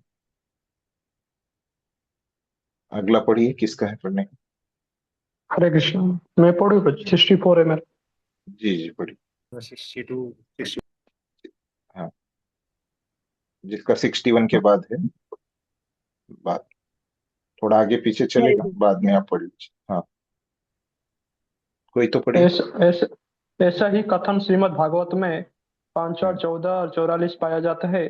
सुखदेव गोस्वामी महाराज परीक्षित को संबोधित करते हैं। महात्मा राजा भरत भगवान के चरण कमलों की सेवा में इतने लिप्त थे कि उन्होंने पृथ्वी पर अपने प्रभुत्व को तथा अपनी संतान, मित्र, समाज, राजसी ऐश्वर्य तथा सुंदर पत्नी के प्रति प्रेम को बड़ी आसानी से त्याग दिया। वे इतने भाग्यशाली थे कि लक्ष्मी जी ने उन्हें सभी प्रकार के भौतिक भोग प्रसन्नता पूर्वक पेश किए थे, किंतु उन्होंने इन भौतिक ऐश्वर्यों को कभी स्वीकार नहीं किया। सुखदेव गोस्वामी राजा भरत के इसी आचरण को भूरी भूरी प्रशंसा करते हैं। वे कहते हैं, जिस व्यक्ति का हृदय भगवान मधुसूदन के दिव्य गुणों के प्रति आकृष्ट रहता है, वो उस मुक्ति को भी परवाह नहीं करता जिसकी कामना बड़े बड़े मुनि करते हैं। भौतिक ऐश्वर्य को तो बात ही नहीं उठती। हरे कृष्ण। धन्यवाद प्रभु जी। तो अभी यहाँ पे भरत महाराज,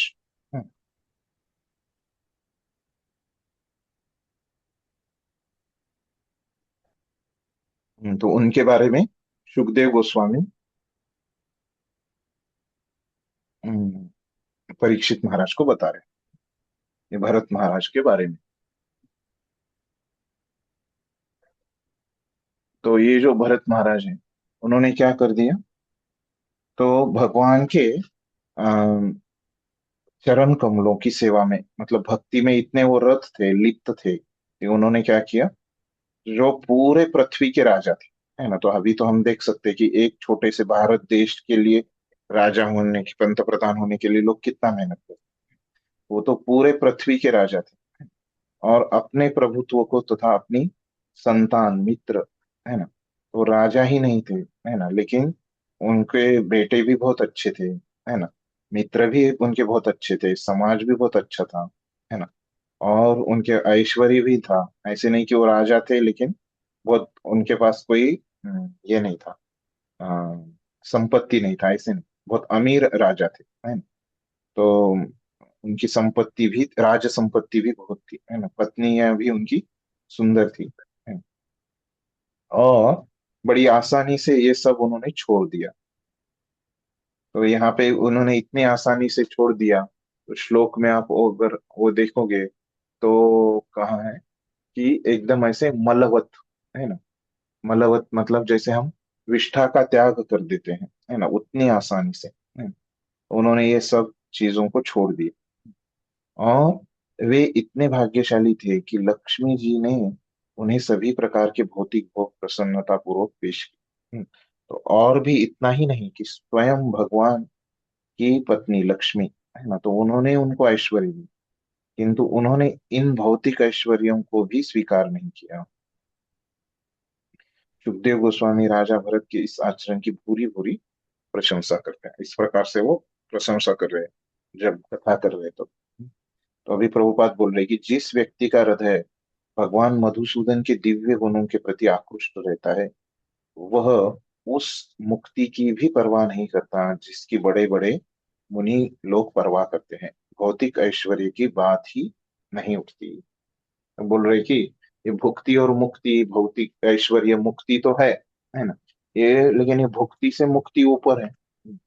लेकिन ये लोग मुक्ति को छोड़ देते हैं, तो भुक्ति की तो बात ही क्या है। इस प्रकार से बोल रहे प्रॉपर। तो आचार्य वहां पे बताते हैं कि ये पैसे से क्या हो जाता है, ये ऐश्वर्य जो भरत महाराज के पास इतना था ऐश्वर्य, तो वहां पे बता रहे विश्वनाथ चक्रवर्ती ठाकुर की, वो क्या होता है कि ऐश्वर्य से हमको लगता है कि इतना वैराग्य दिखाने की क्या जरूरत है। मैं यहाँ पे रह के, है, ये सब ऐश्वर्य रह के, मेरे रजवाड़े में भी रह के मैं ये सब सुख भोगते हुए भी मैं भक्ति कर सकता हूँ, है ना? तो इतनी तपस्या करने की क्या जरूरत है। ऐसे व्यक्ति के मन में विचार आता है ये संपत्ति की वजह से। और वो क्या बोलेगा कि तुम्हारे घर में रहो, तो इतनी संपत्ति है तुम्हारे पास, है ना, तो ये संपत्ति तुम्हारा ख्याल रखेगी। तो इस प्रकार से मन में भावना आ सकती है। तो इसीलिए तो ये भक्त लोग जो है वो क्या है, ये ऐश्वर्य से और ये मुक्ति से दूर रहना चाहते हैं। और फिर ऐसे भक्ति की जो इच्छा है वो दूर चली जाती है, दूसरी ही इच्छाएं आती रहती है मन, और इसकी तरफ वो लोग ध्यान नहीं देते। इस प्रकार से ये श्लोक में है। अभी अगला 33वां जो श्लोक है, पढ़िए कोई।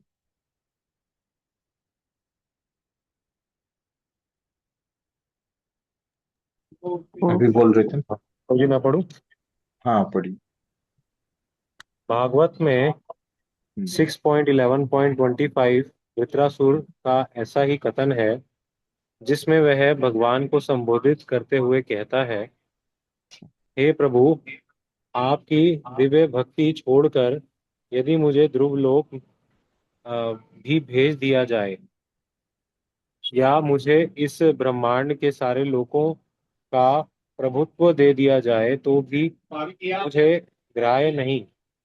मैं ना तो योग सिद्धियों का इच्छुक हूँ, न ही आध्यात्मिक उत्थान चाहता हूँ। मुझे तो नित्य के लिए एकमात्र आपकी संगति तथा सदैव सेवा चाहिए, दिव्य सेवा चाहिए। जी धन्यवाद।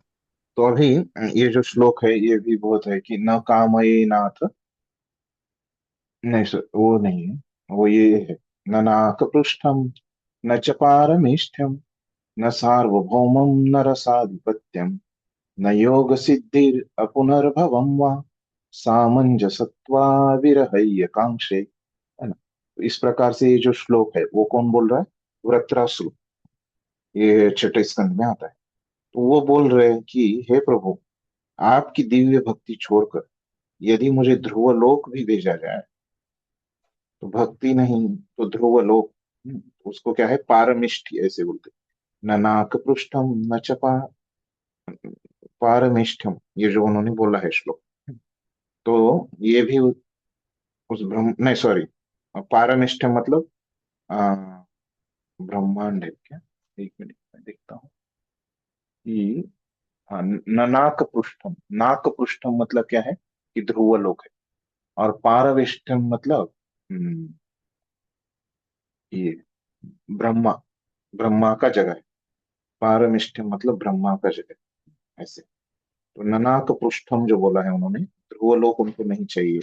पारमिष्ठम मतलब ब्रह्मा का लोक भी नहीं चाहिए उनको, और लोकों का प्रभुत्व दे दिया जाए तो भी मुझे ग्राह्य नहीं, ये दोनों भी नहीं चाहिए। न योग सिद्धि, योग सिद्धि भी नहीं चाहिए, न अपुनर्भवम वहां, नहीं क्या चाहिए मुझे, योग सिद्धि भी नहीं चाहिए। और यहाँ आध्यात्मिक कोई भी उत्थान, है ना, मतलब आध्यात्मिक उत्थान मतलब क्या बोल रहे हैं कि ब्रह्म ज्योति भी मुझे नहीं चाहिए। तो उनको क्या चाहिए फिर, है ना, सामंजसत्वा विरहीय काम से। तो अब मुक्ति भी नहीं चाहिए उनको, तो उनकी एक ही कांक्षा है, वो क्या है कि अगर उनके भगवान के चरण कमल ही उनको चाहिए। इस प्रकार से अगर भगवान के चरण कमलों की वजह में उनको ये भी चीजें मिली, ध्रुवलोक भी मिला है ना, ब्रह्मांड भी मिला, तो उनको नहीं चाहिए। एकमात्र भगवान की संगति चाहिए उनको, उनकी सेवा चाहिए। ठीक है, तो इसमें कुछ विशेष है क्या, देखता हूँ। तो उसके अर्थ बताए हैं कि कैसे, ये आचार्यों ने बस उतना ही बताया, वो तो बता दिए मैंने।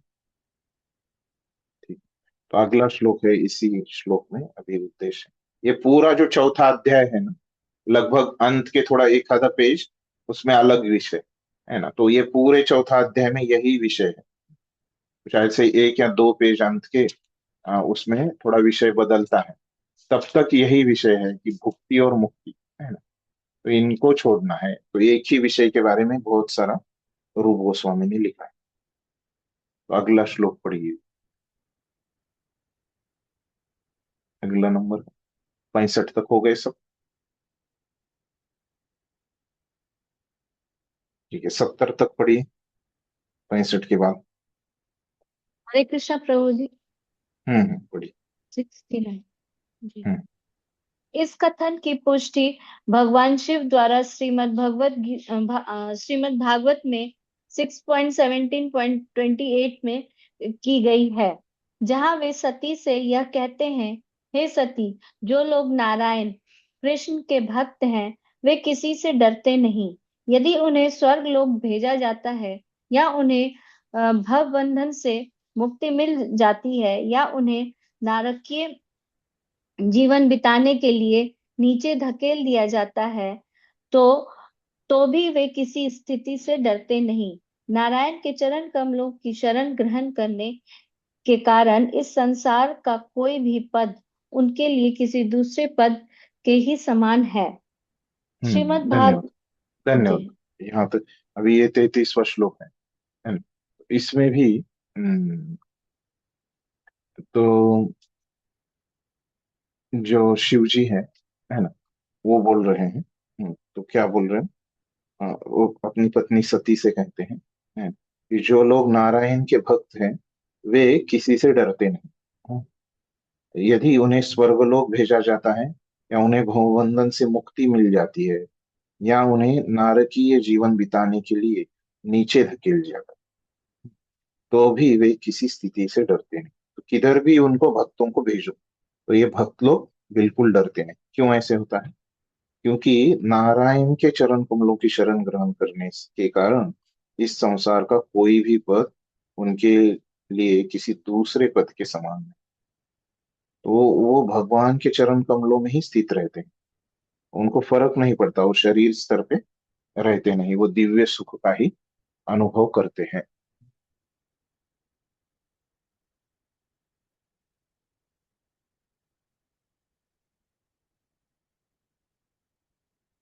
ठीक है, तो उनको कुछ भी फर्क नहीं पड़ता, सुख दे दो दुख दे दो, ऐसे भक्तों को कुछ फर्क नहीं पड़ता।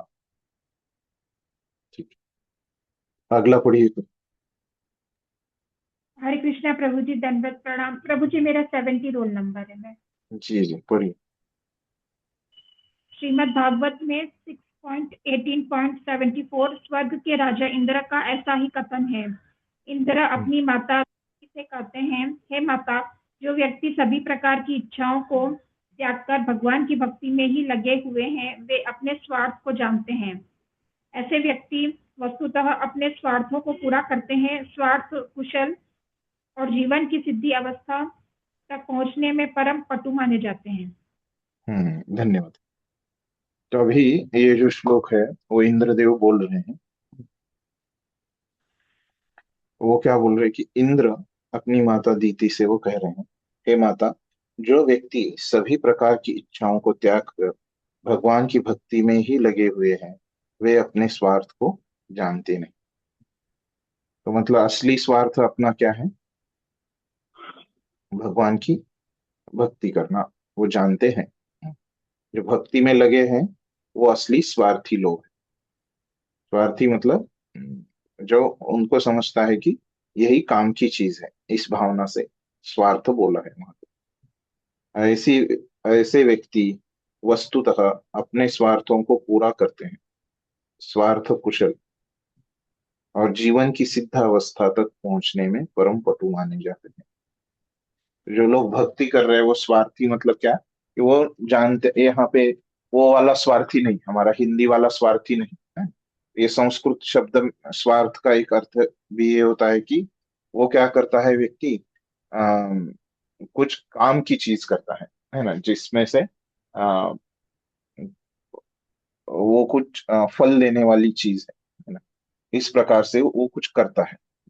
ऐसे नहीं कि स्वार्थ मतलब वो खुद के लिए कर रहा है, तो वो जानता है कि यही करने योग्य चीज है। तो ये अर्थ भी स्वार्थ का होता है, जो संस्कृत स्वार्थ है उसका। तो वो अर्थ यहाँ पे इसका लेना है।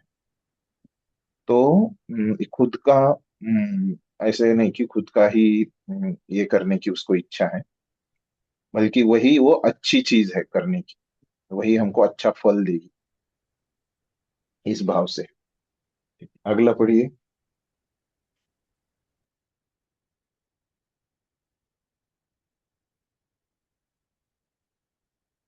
किसका है अगला? अभी आखिरी तक 75 तक कोई है? 80 तक? 75 मेरा। जी जी पढ़िए। भागवतम में ही 7, 6 और 225 प्रहलाद महाराज कहते हैं, हे नास्तिक कुलों में उत्पन्न मेरे मित्रों, यदि तुम लोग भगवान कृष्ण को प्रसन्न कर सको तो इससे दुर्लभ इस संसार में अन्य कुछ भी नहीं है। दूसरे शब्दों में, यदि भगवान कृष्ण तुमसे प्रसन्न हो जाते हैं तो तुम लोगों के मन की कोई भी अभिलाषा निश्चित रूप से पूरी हो सकती है। ऐसी दशा में सकाम कर्मों के फलों द्वारा ऊपर उठने से क्या लाभ, जो प्रकृति के गुणों द्वारा सबथा प्राप्त हो जाते हैं, और भव बंधन से मोक्ष प्राप्त करने से क्या लाभ, यदि तुम लोग परमेश्वर के यशोगान गुना कीर्तन में रत रहकर उनके चरण कमलों के अमृत का आस्वादन सदैव करते रहो, तो इनमें से किसी भी की भी आवश्यकता नहीं रह जाती। प्रहलाद महाराज के इस कथन से स्पष्ट हो जाता है कि जो व्यक्ति भगवान के दिव्य जश के कीर्तन तथा श्रवण में रस लेता है, वह सारे भौतिक आशीर्वादों को पहले ही लांघ जाता है, जिसमें पवित्र सकाम कर्मों के फल, जग तथा बंधन से मोक्ष भी सम्मिलित है। इसी प्रकार धन्यवाद। यहाँ पे ये जो श्लोक है प्रहलाद महाराज का, इसमें वही बोल रहे कि वो अपने जो दोस्त है गुरुकुल में, वो बोल रहे कि वो नास्तिक है ना। तो उनके कुल सभी असुर के बच्चे वहां पे आते थे ना, तो इसीलिए वो बोल रहे कि नास्तिक कुलों में उत्पन्न मेरे मित्रों, यदि तुम लोग भगवान कृष्ण को प्रसन्न कर सको तो इससे दुर्लभ इस संसार में अन्य कुछ भी नहीं है। दूसरे शब्दों में, यदि भगवान कृष्ण तुमसे प्रसन्न हो जाते हैं तो लोगों के मन की कोई भी अभिलाषा निश्चित रूप से पूरी हो सकती है। कुछ भी इच्छाएं तुम्हारी शेष नहीं बचेगी अगर भक्ति करोगे तो। ऐसी दशा में सकाम कर्मों के फलों के द्वारा ऊपर उठने से क्या लाभ, जो प्रकृति के गुणों द्वारा स्वतः प्राप्त हो जाते हैं। ये जो बोल रहे हैं कि अगर ये सब मिल रहा है तो फिर सकाम कर्म करके फल प्राप्त करने की आशा क्या है? भवबंधन से मोक्ष प्राप्त करने से क्या लाभ? तो इनसे कुछ लाभ होने नहीं वाला। यदि तुम लोग परमेश्वर के यशोगान में रत रहकर अगर भक्ति करोगे तो क्या है, अमृत का आस्वादन सदैव करते रहो, तो इनमें से किसी की भी आवश्यकता नहीं रह जाती। ये कर्म ज्ञान है ना, इसकी किसी की भी जरूरत नहीं रहती। प्रहलाद महाराज के इस कथन से स्पष्ट हो जाता है कि जो व्यक्ति भगवान के दिव्य यश के कीर्तन तथा श्रवण में रस लेता है, वह सारे भौतिक आशीर्वादों को पहले ही लांघ जाता है, जिसमें पवित्र सकाम कर्मों के फल, यज्ञ तथा भव बंधन से मोक्ष भी सम्मिलित है। अभी पहले 10 में कोई है?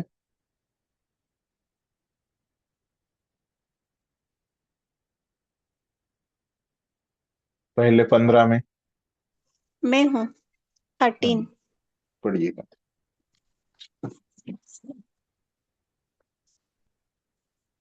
इसी प्रकार 7वें स्कंद में अध्याय 8 श्लोक 42, जहाँ देवतागण भगवान नृसिंह देव की स्तुति करते हैं, वहां पर स्वर्ग का राजा इंद्र कहता है, हे परमेश्वर, ये असुर यज्ञ रूपी कर्मकांड में हमारे द्वारा भाग दिए जाने की बातें करते हैं, किंतु आपने नृसिंह देव के रूप में प्रकट होकर हमें महान संकट से बचा लिया है।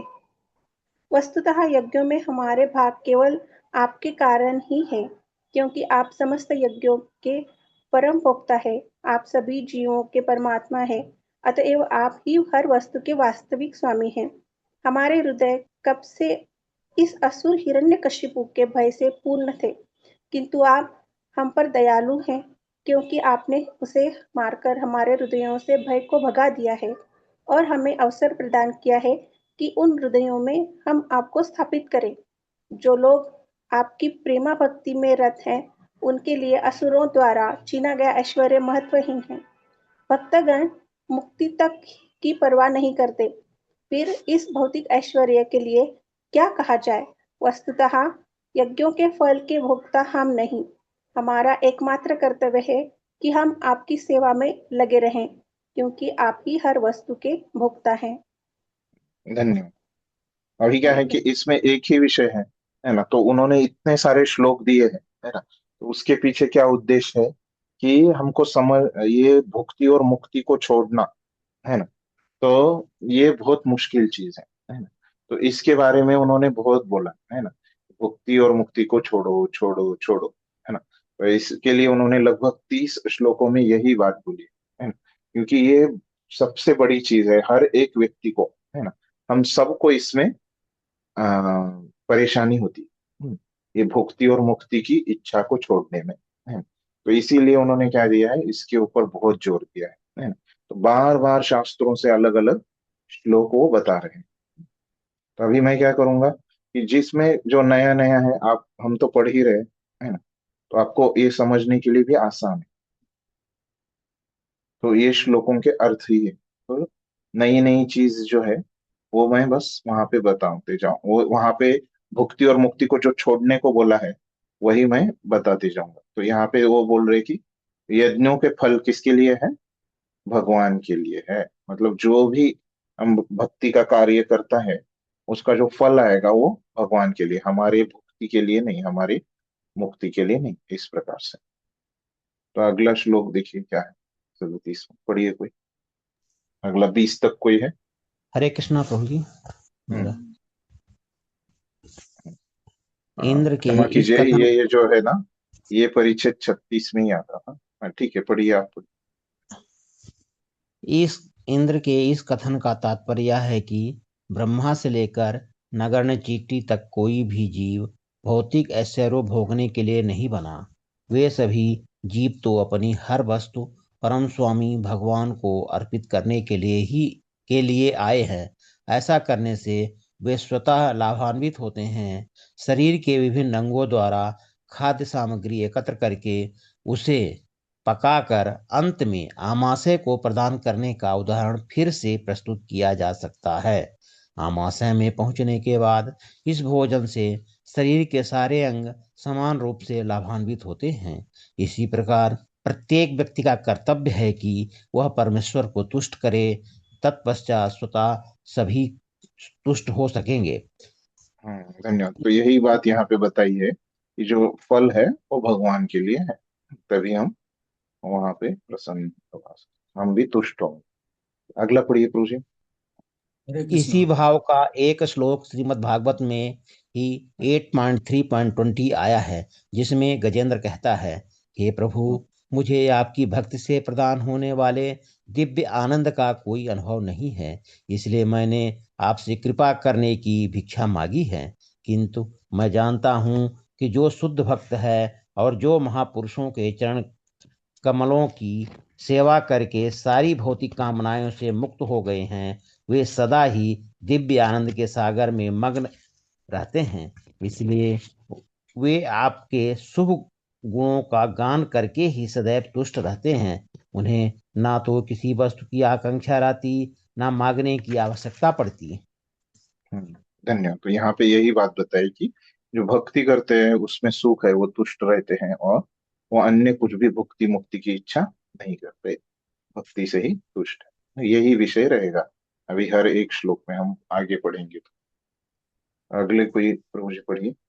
हरे कृष्णा प्रभु। हरे कृष्णा प्रभु जी। जी, एक जन पढ़िए, बाद में आप पढ़िए, बहुत सारा है पढ़ने को आज। हाँ 19 पढ़ो। हाँ हाँ। भागवत में ही 9.467 में वैकुंठ का, एक मिनट, दुर्वासा मुनि के इस तरह के उत्तर देते हैं। मेरे शुद्ध भक्त सदैव भक्ति में लगे रहने के कारण संतुष्ट रहते हैं, इसलिए वे 5 प्रकार की मुक्त अवस्थाओं की भी आकांक्षा नहीं करते। ये है, पहला मेरा तादम्य सायुज्य, दूसरा मेरे लोक में वास करना सालोक्य, तीसरा मेरे ऐश्वर्य की प्राप्ति साष्टि, चौथा मेरे जैसे स्वरूप की प्राप्ति सारूप्य, पांचवा मेरा सानिध्य प्राप्त करना सामीप्य। अतः जब वे इन मुक्त अवस्थाओं में भी रुचि नहीं रखते तो आप समझ सकते हैं कि भौतिक ऐश्वर्य या भौतिक मोक्ष के लिए उनमें कितनी कम परवाह होगी। जी, समान वो श्लोक है, हमने अभी पढ़ा था थोड़ी देर पहले, है ना? तो कपिल देव ने किसको बताया था ये श्लोक? अपनी माता देवहूति को, है ना? यही श्लोक वैसे के वैसा। अगला श्लोक भी वैसे ही है, आप ही पढ़ लीजिए प्रभु जी, समान श्लोक है। हाँ, नाग पत्नी द्वारा ऐसी ही प्रार्थना मिलती है। श्रीमद् भागवत 10.16.37 नाग पत्नियां कहती हैं, हे प्रभु, आपके चरण कमलों की धूल अत्यंत अनूठी है। जिस व्यक्ति को इस धूल को प्राप्त करने का सौभाग्य प्राप्त हुआ है, वह स्वर्गलोक, सभी लोकों पर अधिपत्य, योग सिद्धियों अथवा भव सागर से मोक्ष की भी परवाह नहीं करता। दूसरे शब्दों में, जो व्यक्ति आपके चरण कमलों की धूल की पूजा करता है, वह अन्य सिद्धियों की रंच मात्र भी परवाह नहीं करता। इसी तो प्रकार अन्य उसको, हाँ हाँ, यहाँ पे ये पूरा हो जाता है श्लोक, है ना?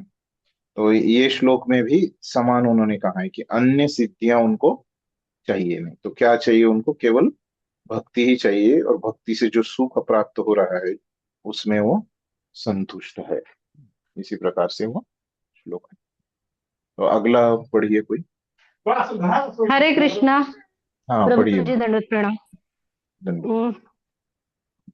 इसी प्रकार श्रीमद् भागवत में 10.87.21 श्रुति या साक्षात वेद भगवान से इस प्रकार प्रार्थना करते हैं, हे प्रभु, आध्यात्मिक ज्ञान को समझ पाना अत्यंत कठिन है। आप जिस रूप में हमारे सामने प्रकट हुए हैं, वह आत्म ज्ञान जैसे अत्यंत कठिन विषय की व्याख्या करने के लिए ही है। फलस्वरूप जिन भक्तजनों ने अपनी घरेलू सुविधाएं छोड़कर मुक्त आचार्यों का सानिध्य कर रखा है, वे आपकी भक्ति में पूर्ण निमग्न रहते हैं, और इस तरह वे किसी तथाकथित मोक्ष की परवाह नहीं करते। इस श्लोक की व्याख्या के समय यह ध्यान देना होगा कि आत्मज्ञान का अर्थ है आत्मा तथा परमात्मा का ज्ञान। व्यष्टि आत्मा तथा परमात्मा गुण की दृष्टि से एक है, अतएव वे दोनों ब्रह्म कहलाते हैं। किंतु ब्रह्म ज्ञान को समझ पाना अत्यंत कठिन है। आत्मा को समझने में अनेक दार्शनिक लगे रहते हैं, किंतु वे वास्तविक प्रगति बहुत ही कम कर पाते हैं। भगवद गीता में पुष्टि हुई है कि लाखों व्यक्तियों में कोई एक आत्मज्ञान को समझने का प्रयास करता है, और प्रयास करने वाले ऐसे अनेक पुरुषों में से एक या कुछ ही लोग जान पाते हैं कि भगवान क्या है। अतएव इस श्लोक का भाव यह है कि इस श्लोक का भाव यह है कि कहाँ पे गया? आत्मज्ञान भाव, यह नीचे से तीसरा लाइन। आत्मज्ञान प्राप्त करना कर पाना अत्यंत कठिन है, इसलिए इसे यह सुगमता से उपलब्ध कराने के लिए भगवान अपने मूल रूप श्री कृष्ण के रूप में प्रकट होते हैं और अर्जुन जैसे संगी को प्रत्यक्ष उपदेश देते हैं, जिससे जन सामान्य इस आत्मज्ञान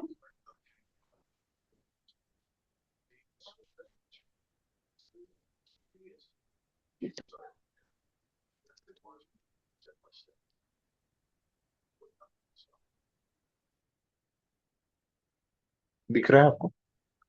हाँ दिख रहा है, हम्म आत्मज्ञान का लाभ उठा सके। इस श्लोक से यह भी स्पष्ट होता है कि मुक्ति का अर्थ है जीवन के भौतिक सुखों का पूर्ण त्याग। जो मायावादी है वे भौतिक परिस्थितियों से मुक्त हो जाने से ही तुष्ट हो जाते हैं, किंतु जो भक्त है वे भौतिक जीवन का स्वतः परित्याग कर सकते हैं और भगवान कृष्ण के अद्भुत कार्यकलापों के श्रवण तथा कीर्तन के दिव्य आनंद का भी लाभ उठा सकते हैं। हरे कृष्ण। धन्यवाद। ये 40वां श्लोक है। तो अभी ये श्लोक में तो हमको समझ में आ गया कि जो श्रुतियां हैं वो भगवान से बोल रही हैं कि जो भक्त रहते हैं वो भक्ति में ही निमग्न है और मोक्ष की परवाह नहीं करते। तो अभी इसके ऊपर प्रभुपाद ने एक परिच्छेद लिखा है, वो हम पढ़ लेते हैं। प्रभुपाद जी बोल रहे हैं कि इस श्लोक की व्याख्या के समय हमें यह ध्यान देना होगा कि आत्मज्ञान का अर्थ आत्मा तथा परमात्मा का ज्ञान। आत्मज्ञान मतलब जो यहाँ पे संस्कृत श्लोक में शब्द आया है, तो वो क्या है कि भगवान और भक्त दोनों का समझ, वेष्टि आत्मा तथा परमात्मा गुण, मतलब हमारा जो आत्मा है उसको वेष्टि आत्मा कहा गया है।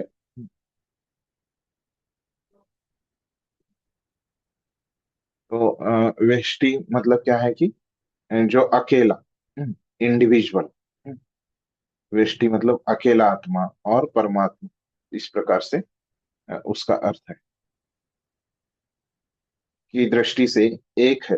तो हमको पता है कि गुण की दृष्टि से हम भगवान से एक ही है, मात्रा में अंतर है, दोनों ब्रह्म है, किंतु ब्रह्म ज्ञान को समझ पाना अत्यंत कठिन है। तो मुश्किल है ये ब्रह्म का ज्ञान। आत्मा को समझने में अनेक दार्शनिक लगे रहते हैं, किंतु वे वास्तविक प्रगति बहुत ही कम कर पाते हैं। तो बहुत सारे लोग बोलते हैं कि आत्म साक्षात्कार, आत्मा को ही वो समझना चाहते हैं। हमारा कैसे है कि भगवत साक्षात्कार करेंगे तो आत्म साक्षात्कार हो जाएगा उसमें, ऐसे हम बोलते हैं। लेकिन वो लोग सिर्फ आत्म साक्षात्कार, सिर्फ आत्मा के बारे में ही जानते हैं, है ना, परमात्मा के बारे में नहीं। ऐसे लोग रहते हैं। तो भगवत गीता में पुष्टि हुई है कि लाखों व्यक्तियों में, है ना, ये भगवान ने बताया कि सहस्त्रेषु, है ना, तो 2 बार वो सहस्त्र बताते हैं। वैसे वो लाखों लोगों में, है ना, कोई एक प्रयास करता है कि ऐसे अनेक पुरुषों में से एक या कुछ ही लोग जान पाते हैं। तो एक व्यक्ति प्रयास करता है और ऐसे प्रयास करने वाले कुछ लोगों में ही वो कोई सिद्ध हो सकता है, इस प्रकार से वो बताए। वही जान पाएगा, जो सिद्ध हो पाता है वही जान पाता। अतएव इस श्लोक का भाव यह है कि आत्मज्ञान प्राप्त कर पाना अत्यंत कठिन। तो यहाँ पे समझने की बात क्या है कि यह आत्मज्ञान से समझना बहुत मुश्किल है, इसलिए इसे और सुगमता से उपलब्ध कराने के लिए भगवान अपने मूल रूप श्री कृष्ण के रूप में प्रकट होते हैं और अर्जुन जैसे संगी को प्रत्यक्ष उपदेश देते हैं, है ना। तो खुद खुद से प्राप्त करना ये आत्मज्ञान बहुत मुश्किल है, लेकिन भगवान से, ये भगवत ज्ञान से ये आसान हो जाता है। जन सामान्य लोग भी इस आत्मज्ञान को फिर समझ सकते हैं, यही बोल रहे हैं, का लाभ उठा सकते हैं। इस श्लोक से ये भी स्पष्ट होता है, मुक्ति का अर्थ है जीवन के भौतिक सुखों का पूर्ण त्याग। तो हमने देखा कि मुक्ति का अर्थ होता है कि ब्रह्मन में विलीन होना, ये भी एक अर्थ है। तो यहाँ पे सुख और दुखों का पूरा त्याग हो जाएगा। जो मायावादी है वे भौतिक परिस्थितियों से मुक्त हो जाने से ही तुष्ट हो जाते।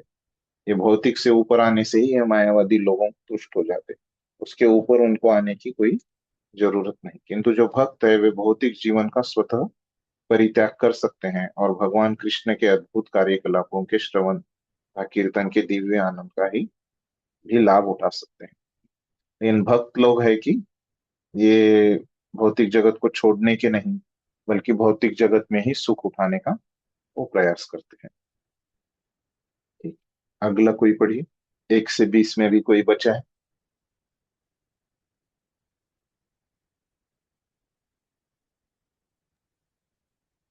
हरे कृष्ण प्रभु जी। हाँ। श्रीमद् भागवत में ही 11.20.34 में भगवान श्री कृष्ण उद्धव से कहते हैं, हे उद्धव, जो भक्त मेरी सेवा के द्वारा मेरी शरण में आते हैं, उनकी भक्ति इतनी अविचल होती है कि उन्हें कोई अन्य इच्छा नहीं होती। यदि उन्हें 4 प्रकार के आध्यात्मिक ऐश्वर्य भी प्रदान किए जाएं, तो वे उन्हें भी अस्वीकार कर दें। तो फिर इस भौतिक संसार में किसी वस्तु की इच्छा करने की बात ही नहीं उठती।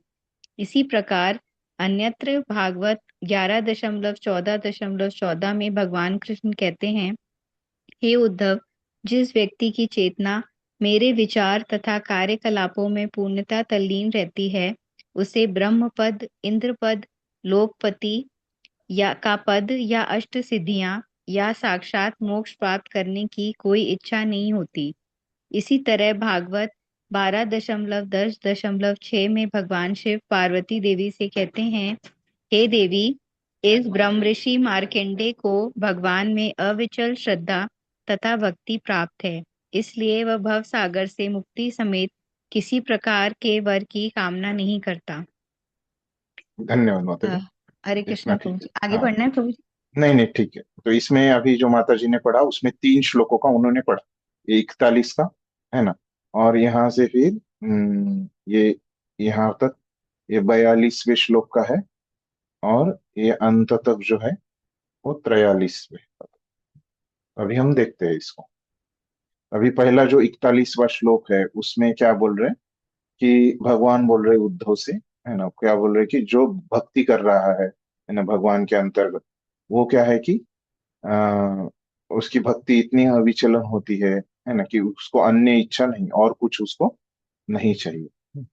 यदि उन्हें 4 प्रकार के आध्यात्मिक ऐश्वर्य, मतलब नीचे दिया है, देखिए आप इसके नीचे जाएंगे तो ये ऐश्वर्य क्या है?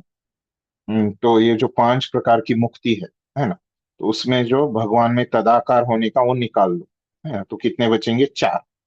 तो इनका ग्रहण यहाँ पे करना है, 4 प्रकार के ऐश्वर्य, उनका ग्रहण यहाँ पे करना है, इस प्रकार से समझा रहे।